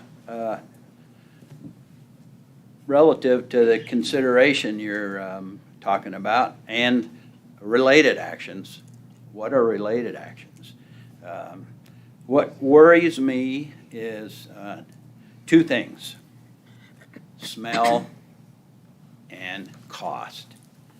We seem to be more worried about 800 jobs than we are about the 8,000 people who live east of the Kraft State Office building. And I'm telling you true, some won't be able to open their windows and enjoy the sweet summer air of Mr. Williams, Nebraska. this is about blight and understand. substandard. It's not I'm about sorry. virtue use, so please Okay. stick to that item. Okay, I'll do so. The city engineer on the 1st of April stated that, and this is relative to the decision you have, is we're probably gonna need a $22 million 4-lane highway out there because of the increased truck traffic. And he also stated that our waste treatment plant is at 75% already. Is the action of okaying this proposal going to guarantee that we're not going to have to double the capacity of our waste treatment plant? Mr. Williams, Also, stick to the blight and the substandard. I'll do so. Thank you. Of the 374 acres involved in this decision, how many are going to be directly used by the folks who want it blighted? This is a turning point. It can stop here, or you can open the gates for a lot of smell and a lot of expense for the sake of 800 jobs. Thank you. Thank you.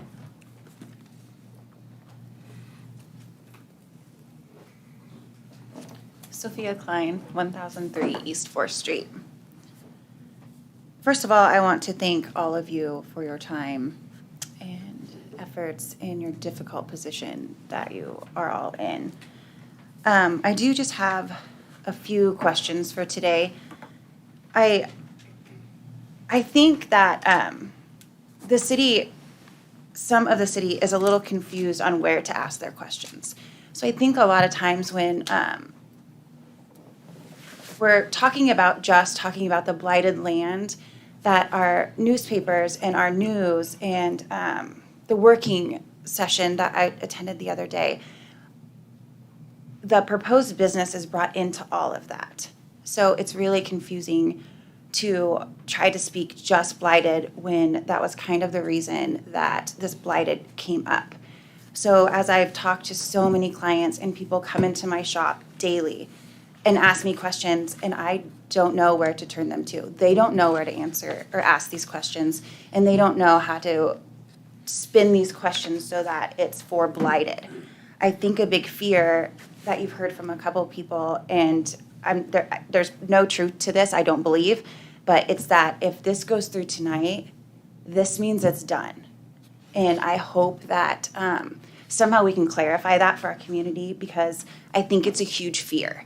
And I'm under the understanding that that's not the case, but we keep hearing it. We have a whole room of people that think that this means what it doesn't. So somehow I would like some clarification on that.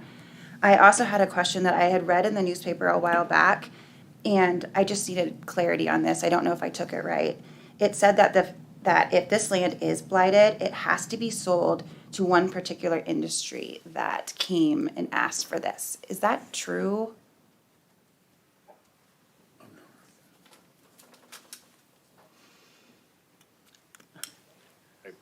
I see all the people who would know shaking their heads no, so I'm gonna say no. I can honestly say I've not seen any contract or anything that stipulates that. Okay, so if by chance it does get blighted, it would be open for other people to be able to buy this property or give ideas on how to use this property. So since this occurred prior to several of us being in elected positions, Matt, Gary, somebody want to answer that question? If this area does become blighted, does it open it up to any industry being able to bid on this land? Or does it go to just the one that had the proposed idea to try to get it blighted? Like, is it open to other businesses to be able to come in? My name is Mike Beacon. I'm an attorney in Gothenburg, P.O. Box 208. Thanks. Would you get a little closer to the mic, please, Mr. Bacon? Mike Beacon, Gothenburg, Nebraska. I'm an attorney at law. I do a lot of work in the area of tax increment financing. If the property is acquired by the Community Redevelopment Authority, it would have to be pursuant to a proposed redevelopment plan. And if the property is in fact acquired by the Community Redevelopment Authority, it has to publish requests for proposals for the property. That does not mean it has to go to the highest bidder, but requests for proposals would have to be published once a week for 2 weeks, and then development proposals would be submitted to the redevelopment authority, and it would be up to them to propose the action that's taken. So there are a whole lot of steps between now and then, but it's all public stuff. Thank you. I hope that answers your question. Yeah. How long do we have? Do you keep that up for a while if someone had a proposed plan or wanted to come up with a proposed plan? Is this only open for like a certain amount of time, or would it be something that we could give the public some time, or maybe some businesses some time to think about this? Because I mean, I agree, this is a great location. The only requirement of statute is to publish twice requesting proposals, and when the proposals are submitted, then the CRA would take those into account and take the next step. So How long are they accepting proposals for? they haven't set any limitation at this time. There's, So it could be a week, or it could be they don't 3 have any, months? they don't have any power to do anything unless the property is blighted and substandard. So those decisions haven't been made. But statutorily, if they get to that point, they have to publish once a week for 2 separate weeks, and then proposals come in, and then they take the next step. And Mr. Bacon, in that scenario, that we usually publish in the local paper, is that where this is published? So then would it be up to our city to decide that then, after the land is blighted? So if the land is blighted, That it would be Mr. out for so Mr. long Bacon, for keep me honest here, development. but please talk about what happens next. Sorry. I'm making a little plan, and this is part of it. I need to finish my notes. Okay. I'd be glad to answer the question. Process would be, if it's declared blighted and substandard by this council, then it comes into the jurisdiction of the Community Redevelopment Authority. And they can take action, but are not required to take action unless they so desire. A request for redevelopment proposals is then published. Then proposals are presented, and a plan goes to planning and zoning for a hearing, to this council for a hearing, and then back to the redevelopment authority for a negotiated contract.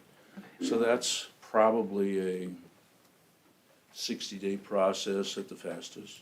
Okay. Okay. And along those same lines, if a industry has a plan and an idea, does the idea have to be completed before it's brought to this CRA board?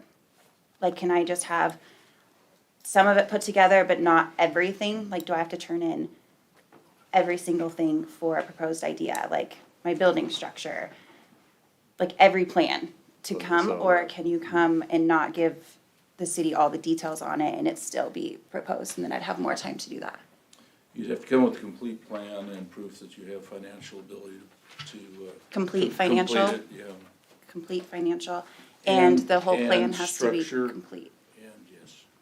That makes absolute sense, because it's always been that way when I've had to open a business. So every time I've came in front of a board or ran some ideas about a chamber or taken it to my bank, I have had to have the business from point A to B with everything finished. Some of them have taken me a year, and some of them haven't worked.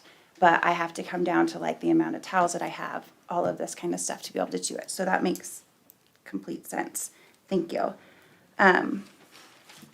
Another one is that I wasn't at that meeting when this was zoned industrial, unfortunately. I wish I would have.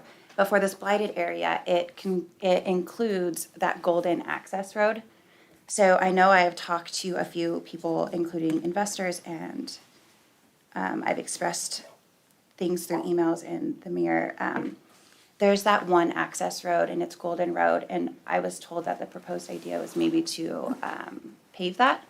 But I was wondering if there's any plans for any exits off Newberry access, because any industry that goes in there is going to be high traffic, and I know that road because I drive that road weekly, and it's not very big, and industry is high traffic. So we're talking, let's say if someone hires 800 people going down that road before work and then after work, plus all their industry coming through that one road with the same entrance and exit, that could possibly block that road for the residents that live behind there.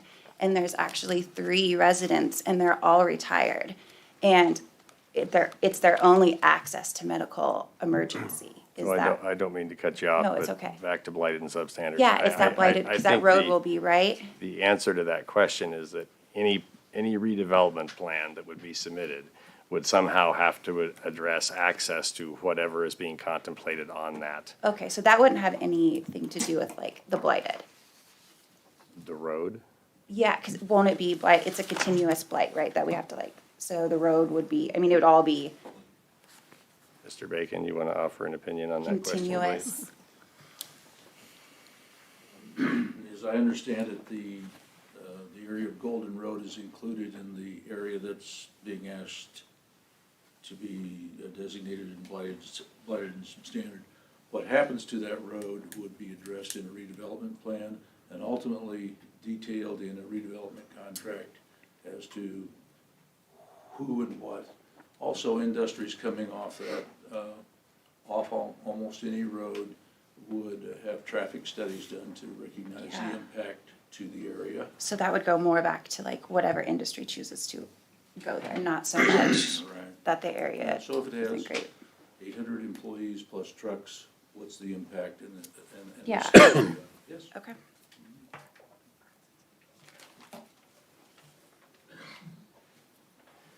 Just making sure.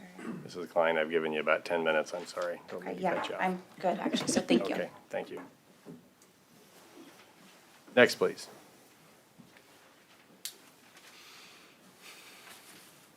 Chuck McCarty, 1001 East B. If this ground is so blighted and is in such bad despair, why don't we just move whatever you're wanting to build on it someplace else within a mile and a half or 2 miles and not bother spending any money in messing with this ground? The only object of doing this project and getting this ground declared blighted is money. It's free money if you build on a blighted area. We just had ground east of the old steakhouse behind the donut shop declared blighted because of one house that was dilapidated and of no value to anybody, and in 30 minutes after it was declared blighted, there was a dozer out there and knocked it down. Now this ground is worth a whole lot of money. We're not talking about birds and bees. We're talking about dollars and cents to somebody to come in and get us to pay for something that a few of us don't want. At least we don't want to pay for it. If they want to build a packing plant or they want to build a mall or whatever you want to build, our predecessors who built this town done it with their own money. And we are running around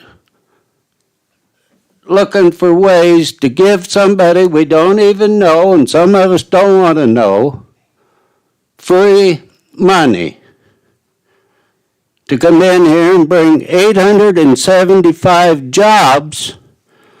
And the first thing they brought up was all the workers will be documented or legal immigrants. Blight and substandard, Mr. McCarty. Stick to What? Stick to blight and substandard, not contemplated uses, please. I can't hear him. I don't know what Please he's... stick I to, want you to stick to the topic of blighted and substandard. That's what I'm saying. If it is substandard and blighted, why are we talking about it? Is there any reason to build anything on blighted and substandard property? If I want to build a house out here in the swamp, you're not going to let me. You're not even going to let me fill the swamp in if I pay for it myself. And it's not a matter of whether the ground is blighted. We all know it's blighted in some way, shape, or form. But why do we care? Is there a reason that we care whether it's blighted? No. It's been there that long. I don't care if it stays blighted. What's the object of changing it? Heck, we got ground all over that you could declare blighted if that's all you wanted to do. But what are you gonna do with it? It's blighted. We can't do nothing with it. But we can qualify for TIF money. Thank you, Mr. McCarty.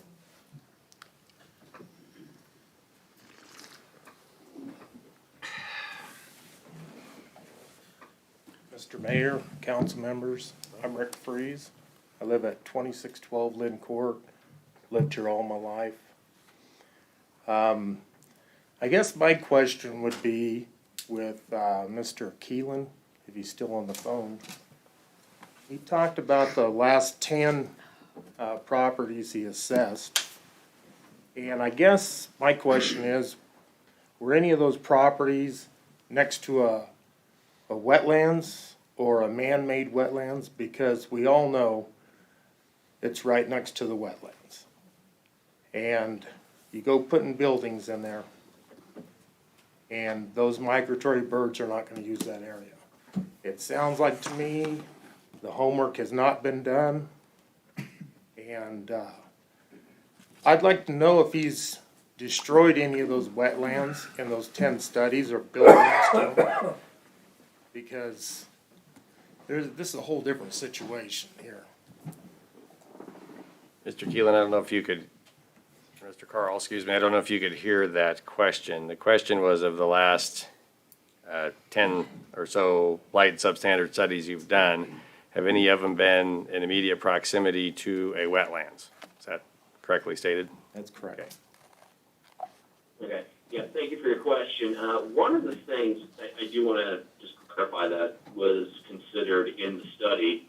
It's just a simple looking question. For evidence of functional or economic obsolescence. In other words, as the land sits today, could there be anything else done with it in terms of, preservation or development and things of that nature? Hey, Mr. Carl, I don't want to cut you off, but I think you could probably answer this with a yes or a no. So the question is, Okay. yeah. I apologize. It varies based upon the areas that, cities identify that they want blighted. Could it include a wetland? Possibly. But, in my recollection, there hasn't been one done in a while that includes a designated wetland. But, we identified, or we just studied the area that was originally given to us, the map that was provided by local leadership. Okay. So, I think we have another question coming here. Hold on. Go So ahead. my understanding is out of the last 10, none of them were built near or at a wetlands. Is that correct? So, Mr. Carl, the question is of your last 10, if any of them included a wetland, and it doesn't sound like they did, was anything built on or near the wetland? Did I get that right? Okay. Yeah, I cannot clarify that there was anything built on or near a wetland. That comes up to the discretion of the city that commissioned the blight study, but then also the redevelopment plan afterwards, whether our firm was doing that or not. So I cannot confirm nor deny that anything was ever actually built on a wetland. But in your memory of the last 10, you do or do not recall any that were in proximity to a wetland? I do not recall. And then another question, when you assessed the property, did you see any waterfowl on any of that property? There was some waterfowl on the property, yes. Enough said. Thank you. Thank you. Good evening, Mayor, Councilman. Thank you for having me. I'm Bill Elliott. I live on 120 South Buffalo Bill Avenue. A little history on me. I've represented members for 22 years, so I can understand that the challenges that each and every one of you have. And so, as you're considering this, I would highly recommend, and I'm sure you have, you go out and talk to the people that you represent, and you make your decision based on what your people would want, if they would want this substandard and blighted. if they'd want it considered that. So, sure you all have a big task on your hand, and I hope that you make the right decision for the community. Thank you.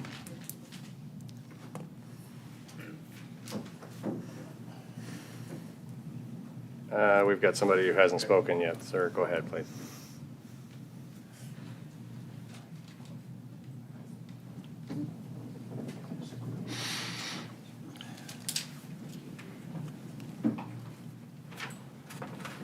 Mr. Mayor, City Councilman, I guess I'm not so much interested in the waterfowl. Sorry, sir, we need to know who you are and where you live, please. Pardon me? Who are you and where do you live, please? Oh, my name is David James, and I live at 1804 Burlington Boulevard. Thank you. And like I say, my interest is not so much the waterfowl and the wildlife. My interest is the taxpayers of North Platte and how this is going to affect everybody in North Platte. For one thing, we're going to have more teachers that are going to have to learn more than one language like they do in Lexington. And Mr. James, you got to stick to the blight and substandard. pardon me? Stick to the blight and substandard issue, please. We can't contemplate what the Okay, property well- might be used for. All right, for example, the Gerald Gentleman plant, they had to put scrubbers on their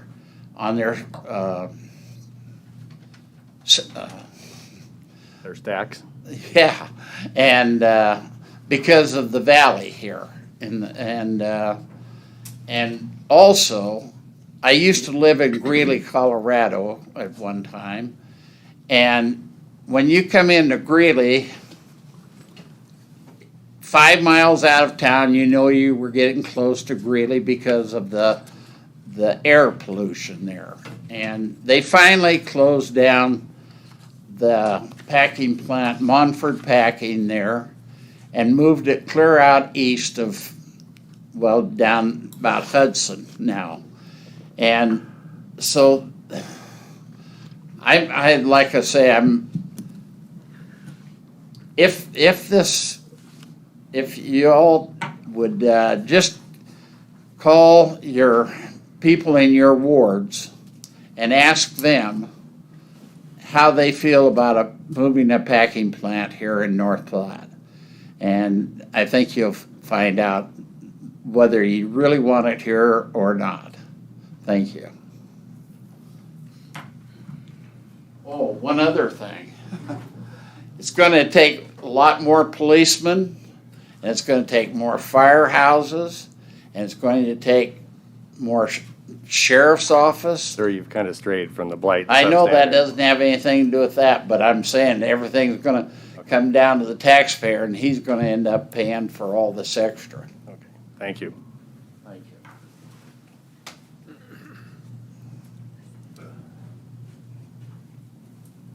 Take my shot here. Jeff Hess, 105 East Skyline Drive. And I'm sitting here going, blighted, substandard. I think if you look at that property and go from a commercial sense, from a business sense, possibly it meets that criteria.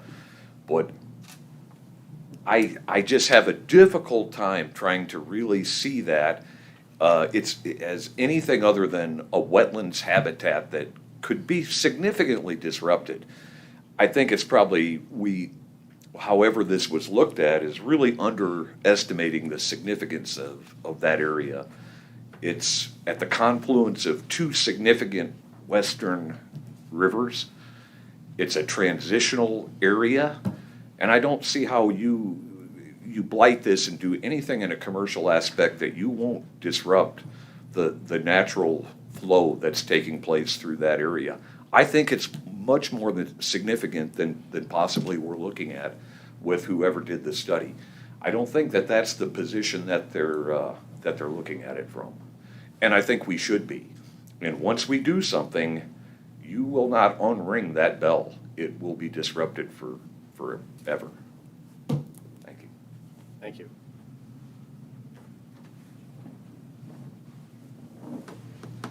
Good evening, David Hibner, Airport Road.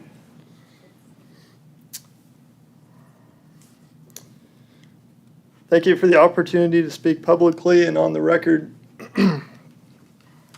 I grew up in North Platte and have been away for many years serving our nation in the U.S. Border Patrol. I recently moved home to raise my family in one of the few remaining quality family locations in the nation. My family and I are excited to be a part of this community, but are genuinely concerned by the recent rushed announcements to declare city land near ours as substandard in order to make a deal with a heavy industrial facility of any type. This site is within view of our home, and it's located between both rivers on wetlands that are the headwaters of the Platte River. Heavy industrial, whether a tire factory or slaughterhouse, have no place in such a vulnerable geographic location. I believe that such a location opens the city and any business that occupies this blighted land to future lawsuits and litigation from downriver cities, counties, private organizations, and private landowners due to any contaminants that are certain to make their way into the air and water over time.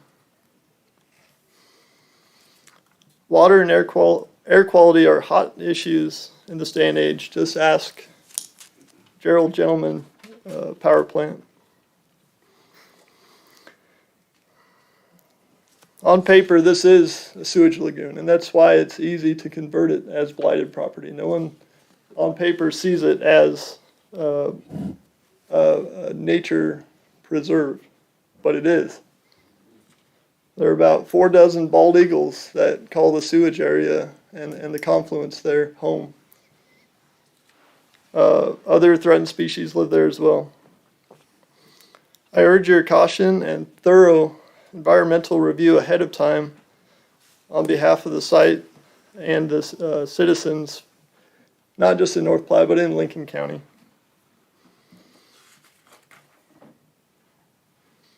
Furthermore, in such a historic time of open borders, blighting for heavy industrial invites border-related crime to our city and county. I've lived in it and I've worked in it.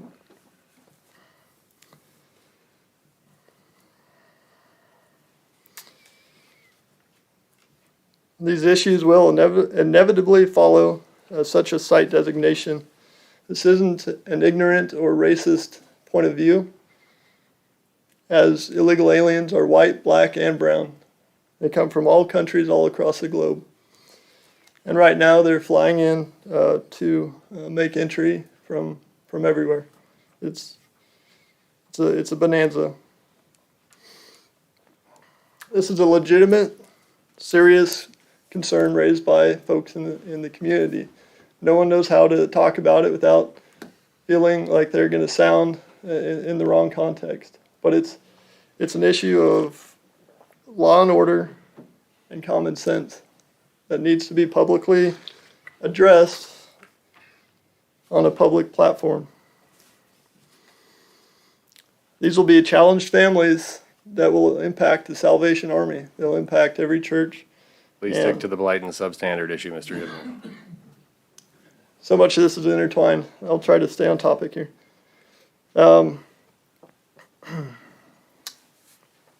So this doesn't have to be up to everyone here. I'd like to recommend or suggest making this a ballot measure, right? I think this was in the works. This could have been on the fall ballot for the city and the county because it will impact more than just the city.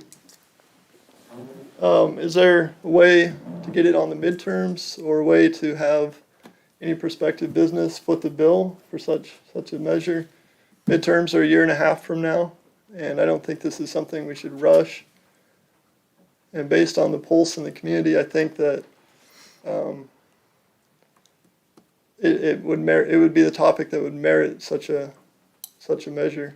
Is that something that we could maybe discuss or as a community or council and find out about, or what do you guys think? Don't put the pressure on yourselves. Let the city have at it. Let the city say if they want to blight it and add heavy industrial. Well, I don't want to speak for the council, but from my perspective, I don't know that the blight and substandard of the property would constitute a ballot measure. Given the significant public interest, perhaps it would be based on the sequential events that will follow. It doesn't have to be sustainable beef. It could be a Goodyear factory. It could be anything else. I don't think we'll contemplate what the legislation could or could not require, but we'll ask the city attorney to look into the matter and we'll provide a response at a later time.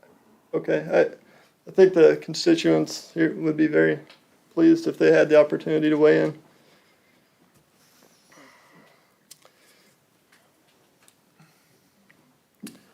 Okay, I'll wrap this up here. Let's pursue a genuine economic win, not an easy economic win. Let's be patient and wait for that quality win. And I know there are a lot of sales pitches, a lot of money being involved here. But North Platte and Lincoln County are preserved among the country. The scenery, the blighted land, and the people. Let's take our time with this. Let's table the matter at a minimum. Let's give it more time. Let's not rush to it. And let the folks have a say, a genuine say in this. Thank you. Thank you.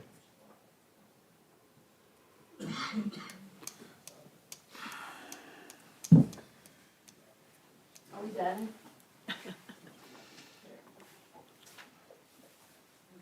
I'm Melanie Standiford, and I'm not sure I can even talk. I live here, or I work here, but I live in Curtis, so it's Frontier County. But I would like to just make one little comment, and I talk in front of people all the time, but for some reason I'm really, really nervous right now. I would like to say that with respect to all of these people that are doing such amazing stuff, trying to make sure that this is going the right way, I would like to, without giving my opinion of this project, that this group of people that you see here is basically who's against it, having a blight and substandard from my point of view.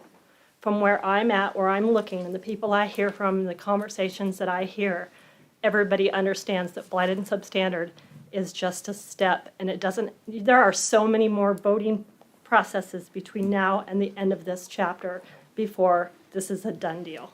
I mean, I know that Sophia mentioned, explained that it's not a done deal. It's not even close.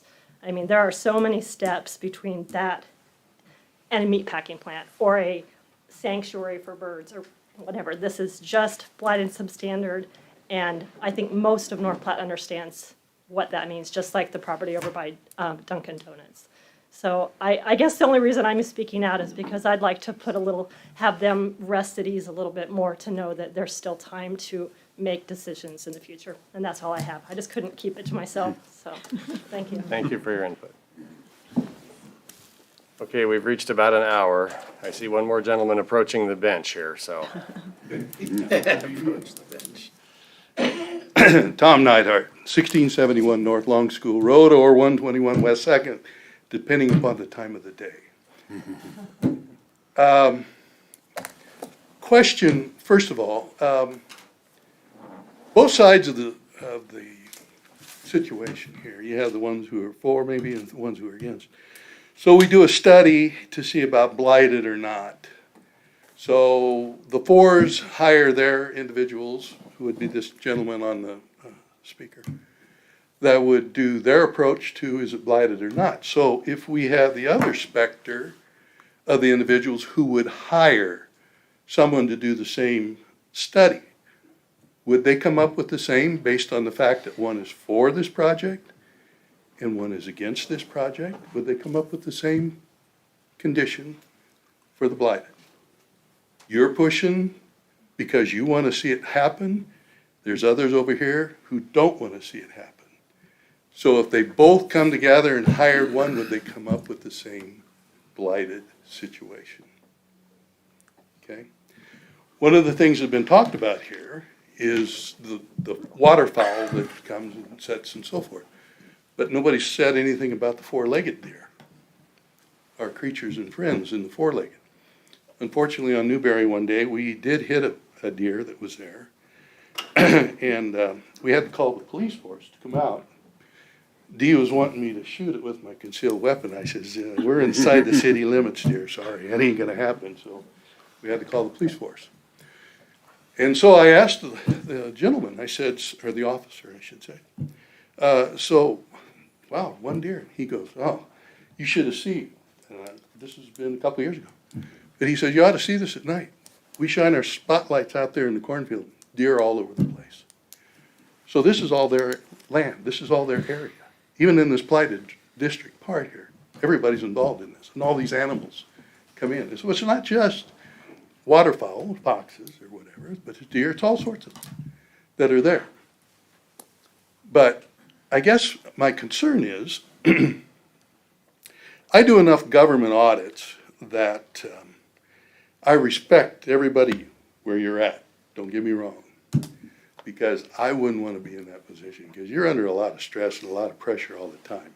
And I'm probably one of them that puts that on you. Not here, don't even call me about it. But how many of you have actually contacted your constituents about this?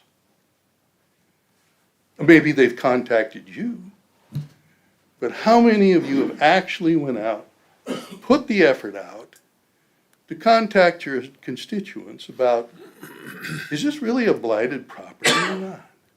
I mean, who do you represent? I mean, you can make your own decision, and you can be like Washington politics. That's what they do. But you're representing your constituents in your ward. And I would think that you would want to promote that position by what they ask you. You know, if it's a big one for blighted, hey, you got to go. If it's for not blighted, you got to make your decision on that. Everybody, I guess you can see that came here tonight, you know their position and where they're at. And they got off the subject of the blight and so forth, but in some cases probably they figure they won't have a chance to be able to express themselves. So that's why they were exceedingly beyond the blighted here. So, and that all comes into play when you decide on blighting this or not, as to should we or should we not, based on that. But your constituents, the ones who voted you into place, are the ones that you really need to know about. Have you ever made that thought? You know, you're there for a reason. And that reason is those individuals put you there. Have you contacted them? Have you decided? I mean, it's going to be either sphere, one way or the other. But I think they have an opportunity, or should have an opportunity, to put their input into exactly how this should turn out. Yay or nay? Thank you. Thank you.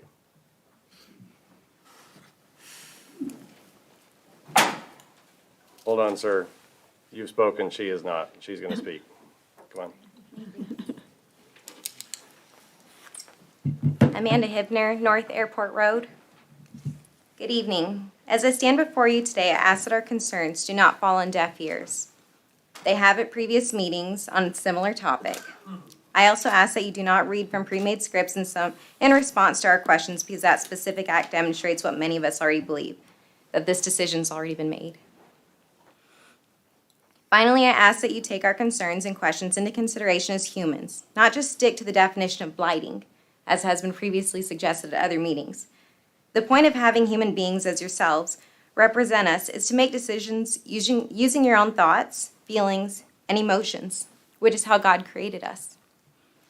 You see, so much of this business deal and land blighting conversation has only been advertising the glittery aspects of it, and no one's really acknowledging the not-so-pretty part of it, which is why I have specific questions today. And each of these stems from, if you blight this land. Because if you blight this land, doesn't it open it up for heavy industrial use, specifically? Because if it's blighted, we can't build a home on it, so to speak. So these are effects of that. At the March meeting, Mr. Pearson talked at me instead of to me, and he mentioned that there are 5 other businesses that have a similar interest in this land. Will we all know who those businesses are? I suppose there's a process to that part, but an explanation of such would be greatly appreciated because I'm a citizen here as well, taxpayer, and I don't know that process. I would like the option to know the other businesses as well if they choose to proceed. With the zoning of this land remaining an industrial zone, our population will greatly change. Why are we not talking about how there are currently spots open in the North Platte School District because so many of our own are opting into other districts? If this land is blighted, it will be a heavy industry, which will draw in a very different crowd. $10,000 per child is how much our school pays, our district pays when our kids opt out. Sure, more students will come in, but more will leave as a result of those coming in. Therefore, the claim that our property taxes will decrease is false. It's not going to help us. Who's going to pay for the training teachers will need to meet the needs of the incoming students? Because with an industry coming in, and that's what will be on this blighted land, the teachers will need more training. And it's not cheap training because I've had that training myself.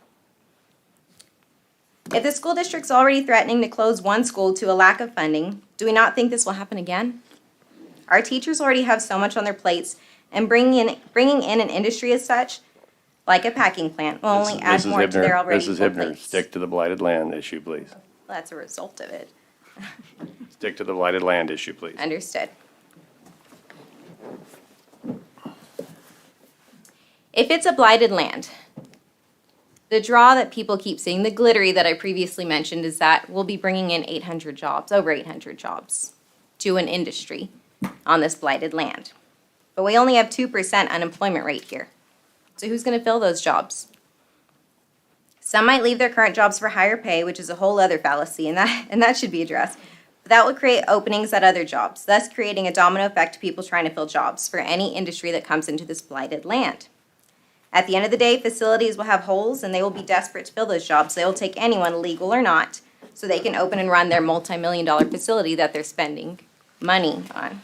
Blighted land, I know. Mrs. Hibner, and you're at 4 minutes now, so I'll give you 30 seconds. Other Go. people at 10 minutes. All right. I know, but The last thought unfortunately, I you're would- the last person, so. The last thought I would like to leave you with is the fact that if you have never lived in an area where there was land that was blighted and it removed the habitat there, and a facility like an industry was brought in where it wasn't before, you truly cannot realize the impact doing so has on a city.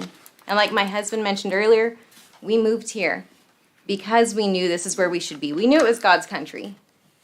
But with this discussion of blighting this land, we're questioning that move. Thank you. Thank you. Okay. Chuck McCarty, 1001 East B. We can't talk about anything except why this is blighted. Would you mind telling us why anybody wants it blighted? You won't let us talk about rumors we hear, so let's hear it from the horse's mouth. What's the object of this being blighted? Mr. Meyer? What's it, why? Mr. Meyer? Go- oh, Mr. Jones. Mr. Jones, sorry. This is a problem when I try to identify people. Mr. Mayor, Mr. Kibben, members of council, thank you for the opportunity to speak. I know you guys all have a hard decision tonight, but there's more property than just that one being discussed too. I feel we have an opportunity to gain a lot of tax value for our community and possibly lower our other taxes. You know, we have a interstate quadrant that's not being utilized at all. And then we get to the one in discussion, we have a piece of ground that has nothing on it, no tax value, no anything. We have the opportunity, or the community does, to maybe gain some value in your decision here. So they say that people that are for something never speak. That seems to be the case tonight, so I was gonna screw that all up for everyone. Thank you for your time. Thank you. Okay, we're at an hour and 15 minutes. The gentleman approaching is the last person on this subject. So my name's Travis Griebel. I live at 3802 Sugarberry Court. I know you're not even, or I understand you're not even considering whether or not to utilize TIF funding for this. That's not what the topic is. It's all about whether or not this should be blighted, substandard. I would say the most relevant thing to that has already been discussed with the known value of wildlife, the known value of utilization and enjoyment versus the known impact that will result from whatever might go into the space, which, not to get ahead of ourselves, it wouldn't just involve the wall. I don't know how long that lagoon was used, but it strikes me as something that has a lot of heavy metals and other things that are currently undisturbed that would be. So in terms of blighted and substandard, you'd be trading valuable wildlife between a really old facility that's handling the whole city's waste and the river. So for your consideration whether or not to determine that it should be blighted and substandard, I would say it's very relevant what the before and the after is going to be, and encourage you to vote nay with that in mind. That's all I have to say. Thank you. Okay, can anyone offer any information that we have not previously heard? Just one really quick thing. Okay, you got Just to 30 address seconds. a question that was Go ahead. answered. That it can, development in substandard and blighted areas coexist with habitat and so forth. I think all you did is look down the road to our neighbor at Kearney. We took an old sand pit area that was, certainly had characteristics of a habitat, turned it into multi-million-dollar motel, restaurant, convention center, multiple traffic there. They're still known as the Sandhills capital of Nebraska. Mr. Reeker, I saw you gesturing like you were going to say Going something. to make a motion, we close the public hearing. One more question. Second. Okay. Can I just say one thing quickly? Almost 70 acres of that land is 100% wildlife habitat that is being considered to be named blighted and substandard. Okay, we have a motion and a second. Calling the question.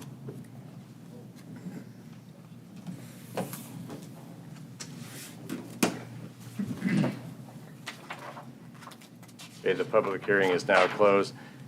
Gentleman in the white hat and the red T-shirt, you had a question, sir. Would you go ahead and ask your question?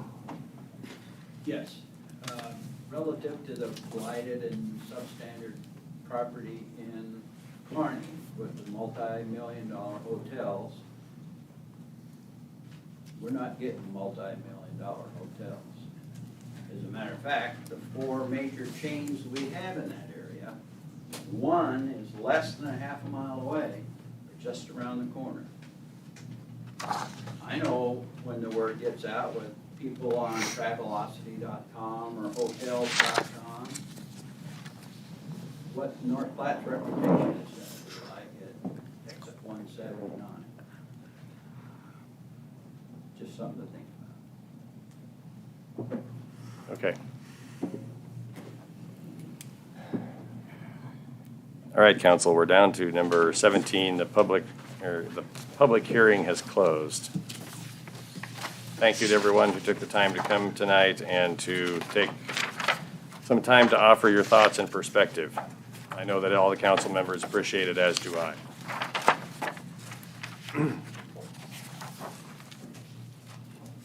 Council members, we would need to have a motion of some sort to proceed in any form. Mr. Mayor, Mr. Reeker, I think I can read this tonight. good luck. I move to adopt a resolution as presented in the council materials as blight and substandard study by the city of North Platte and approval of related actions regarding the city of North Platte, Nebraska redevelopment area. Number 4, blight and substandard study prepared by Hannah Keelan Associates, PC. I'll second. Is that you, Mr. Lucas? Okay. We have a motion and we have a motion by Reeker, second by Lucas. We have discussion on this matter by the council. Mr. Mayor, Mr. Bowles. our scope here is extremely narrow, and it is determining whether this area is in fact blighted and substandard. This is a very first step in a longer process in order to determine the end use or the end residency of this ground. So I just wanted to make a point that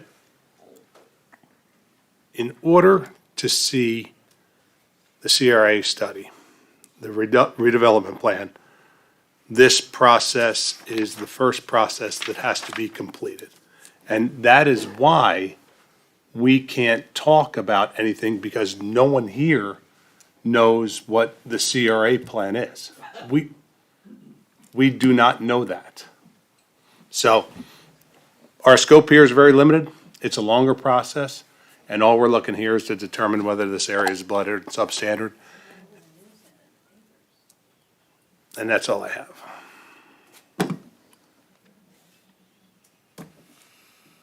Mr. Carmen, were you going to say something there? Mr. Mayor, I agree with what you said, Mr. Volz, about it's just a preliminary step in many steps. However, it seems to me that this is a very important part of the process. Declaring this area blighted and substandard is probably the major hurdle that's set before whoever may choose to come in and develop something out there, and we haven't seen anything yet. But I think it's more than just a step in a many-step process. I think this is probably going to set the stage for approval of several more steps. Just a thought. I'm glad to see so many people show up, especially those who are interested in our wildlife. I certainly am too, have been all my life. But I think sometimes we have to think about what the greater good is, and I think the greater good is for our community that we go ahead and declare this area blighted and substandard in the hopes that some development may take place out there, knowing that there are some negatives that go along with whatever happens out there. Sometimes I guess you have to, I have to consider the whole thing and decide how I feel about, or what I think is in the interest of my community and my constituents, and try to make a good decision based on good information. And we've had a lot of good information come out here. So just some thoughts. Thank you.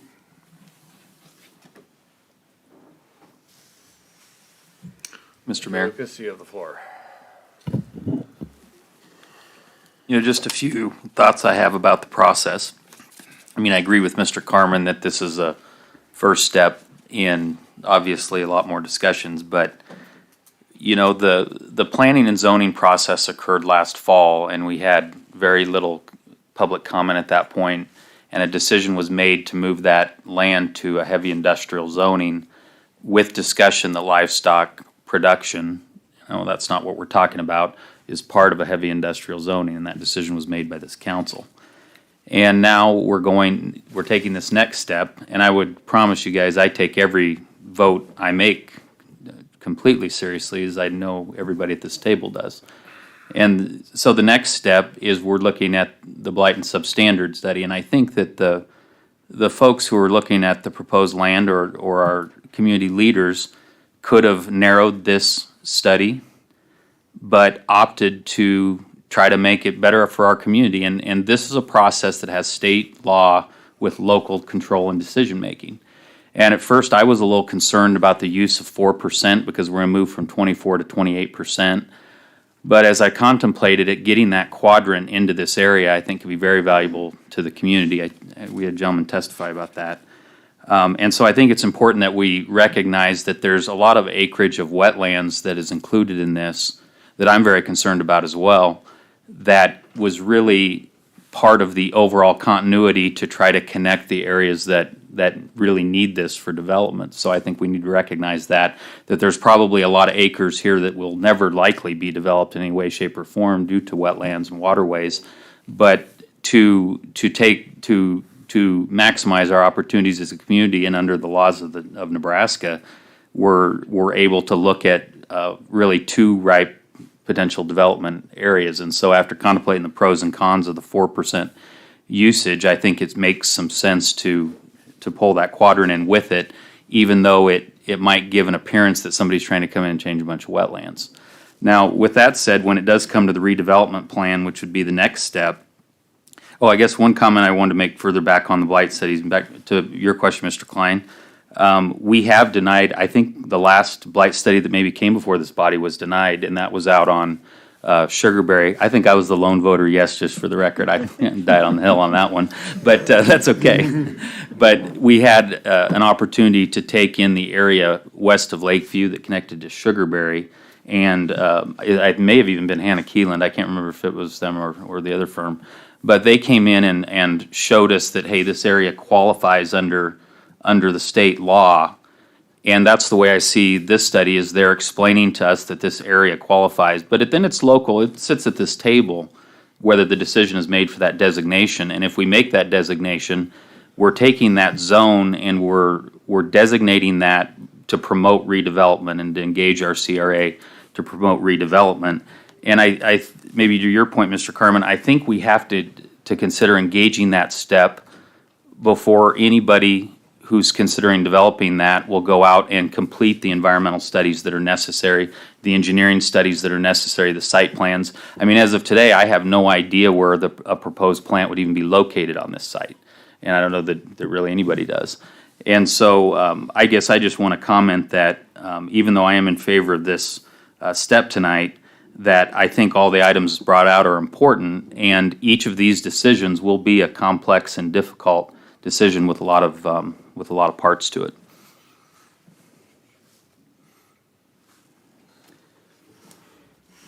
Ms. Tryon, you have the floor. I would just like to say that even though if this blighted and substandard goes forward, that certainly is no guarantee of any kind of, or whatever kind of business will qualify to be out there because of all the studies that have to take place and the guidelines from the federal government on down to the states. So it just kind of, I feel like it just kind of opens a door for some options for the city in a favorable way, I guess. Thank you.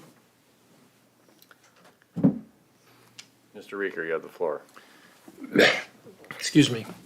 I'd like to thank all the folks for coming tonight. This is a big deal tonight, and I respect everybody's comments, not only you folks as the audience, but the council members. And we deal with this wetlands and wetland mitigation and protection from stormwater runoff all the time, and what we do as in my work. And I can tell you that there's federal rules and regulations that have to be followed. And the fines for not following them will put most of us completely out of business. So I think that, from my perspective anyway, I think that with all of us in this room and our concern for our community, we're going to make sure that those rules are followed. And I think when we can be assured of that. I think, taking it a step farther away from just being designated blighted and substandard or blight and substandard, I did talk to my constituents, and I can honestly say that when people don't know about the project, they have a lot of misconceptions and misperceptions of what might happen or what might not happen. But after I talked with the people and told them what I know, and obviously I don't know everything, but every one of the people that I spoke with said, "You've changed my thoughts on this." And part of the reason I think this is important for our community, and I really do believe the habitat will be protected, and I believe the birds and the deer and the fox will be protected. But I live here too. And I've lived here maybe not as long as some of you, but I've seen our population go down. I've seen, in a lot of cases, the standard of living for a lot of people in our town go down. And I think that's by and large because we haven't had any high number of high-paying jobs. And I really see this as a big benefit to our community. And I'm not talking about just North Platte. If we're going to see a $50 million payroll annually in this town, I'd like to have you think about what that might do for our community. The new restaurants that might come to town. The new oil, the new more frequent oil changes that the grease monkey might get to do, or the new tires that T.O. Haas gets to sell, or the new windshields that Larry's Glass gets to put in. And these are all going to be new jobs that are going to come to our town. And I think it's going to elevate our communal perception. We're going to think more positively about North Platte. And I think it's good. There's going to be some challenges. I'll be the first to admit that. But I'm excited about this proposition. And I think once we get into this and see how it's going to turn out, I think we're all going to be proud to be living in North Platte. So thank you. Thank you. Any other discussion? Mr. Gary? I'll go. Get elected, they said. It'll be fun. I just kind of want to make some comments. This is a hard decision on all of us. I've talked to all the council, and we aren't taking any of this lightly. When I was campaigning, I talked to hundreds of people. I mean, everybody I talked to, everybody was concerned about the railroad. Railroad's drying up, railroad's doing this, we need jobs, we need jobs. Heard it over and over again. Well, now we're getting jobs here, we're working on things. With that comes change. I've talked to a lot of people in reference to this specific project. It ranges the gambit from I've been insulted to I know people that are gonna apply day one, no matter what goes out there. So from this specific step, the people I've talked to, they're cautiously optimistic is the feedback that I'm getting. So as far as this step today, I am in favor of this and being cautiously optimistic moving forward.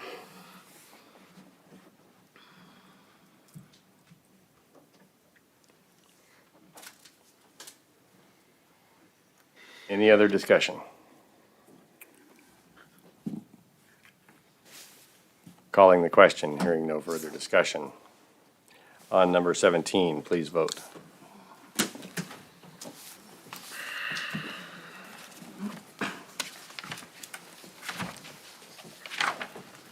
That item passes. Moving on to number 18. Consider resolution consenting to the sale and consumption of alcoholic liquor on East 5th Street and North Dewey Street during Music on the Bricks on May 1st, 2021, with an alternate date of May 2nd, 2021.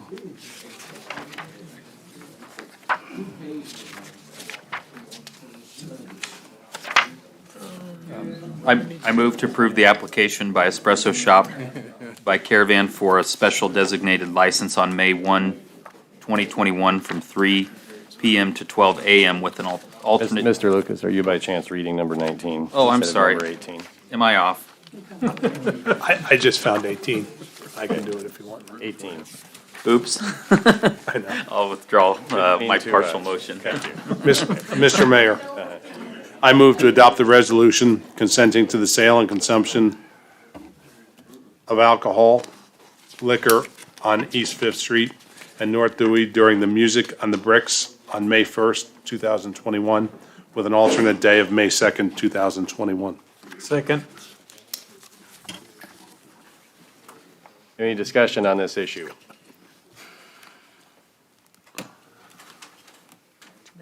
Calling the question, please vote on number 18.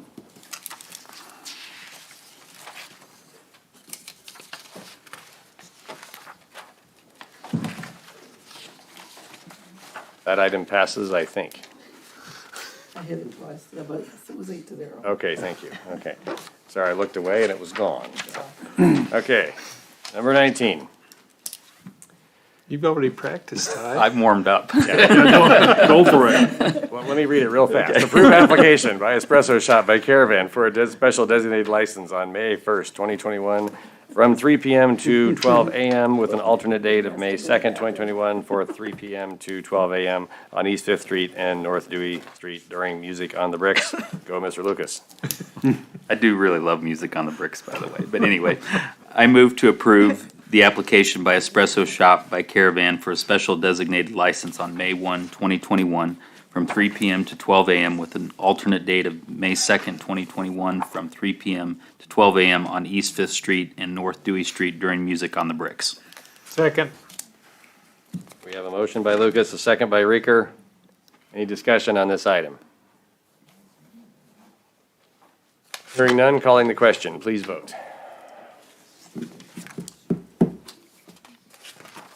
That item passes. We have arrived at number 20, approve the claims. Mr. Mayor, I move that we approve the claims. Second. Motion by Reeker, second by Garrick. Being no discussion, calling the question, please vote.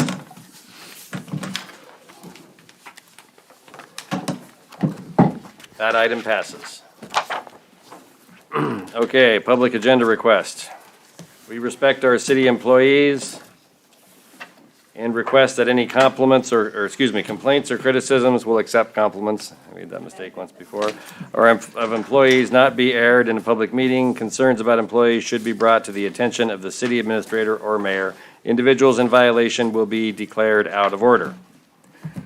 This is the time in which anyone who would like to present a future agenda item for the council could approach and offer that to the council. It would not appear that anyone is here to do that this evening. Mr. Reeker, Mr. Mayor, I move that we adjourn. okay. We have a second? Second. Garrick, second by Garrick. Call the question. And we are adjourned. Thank you, everyone. Appreciate you being here tonight. Thank you for your Hey, will you give me a ride if I have 4 flat tires? We might all need her. You guys can stay in here, I'll get you sleeping.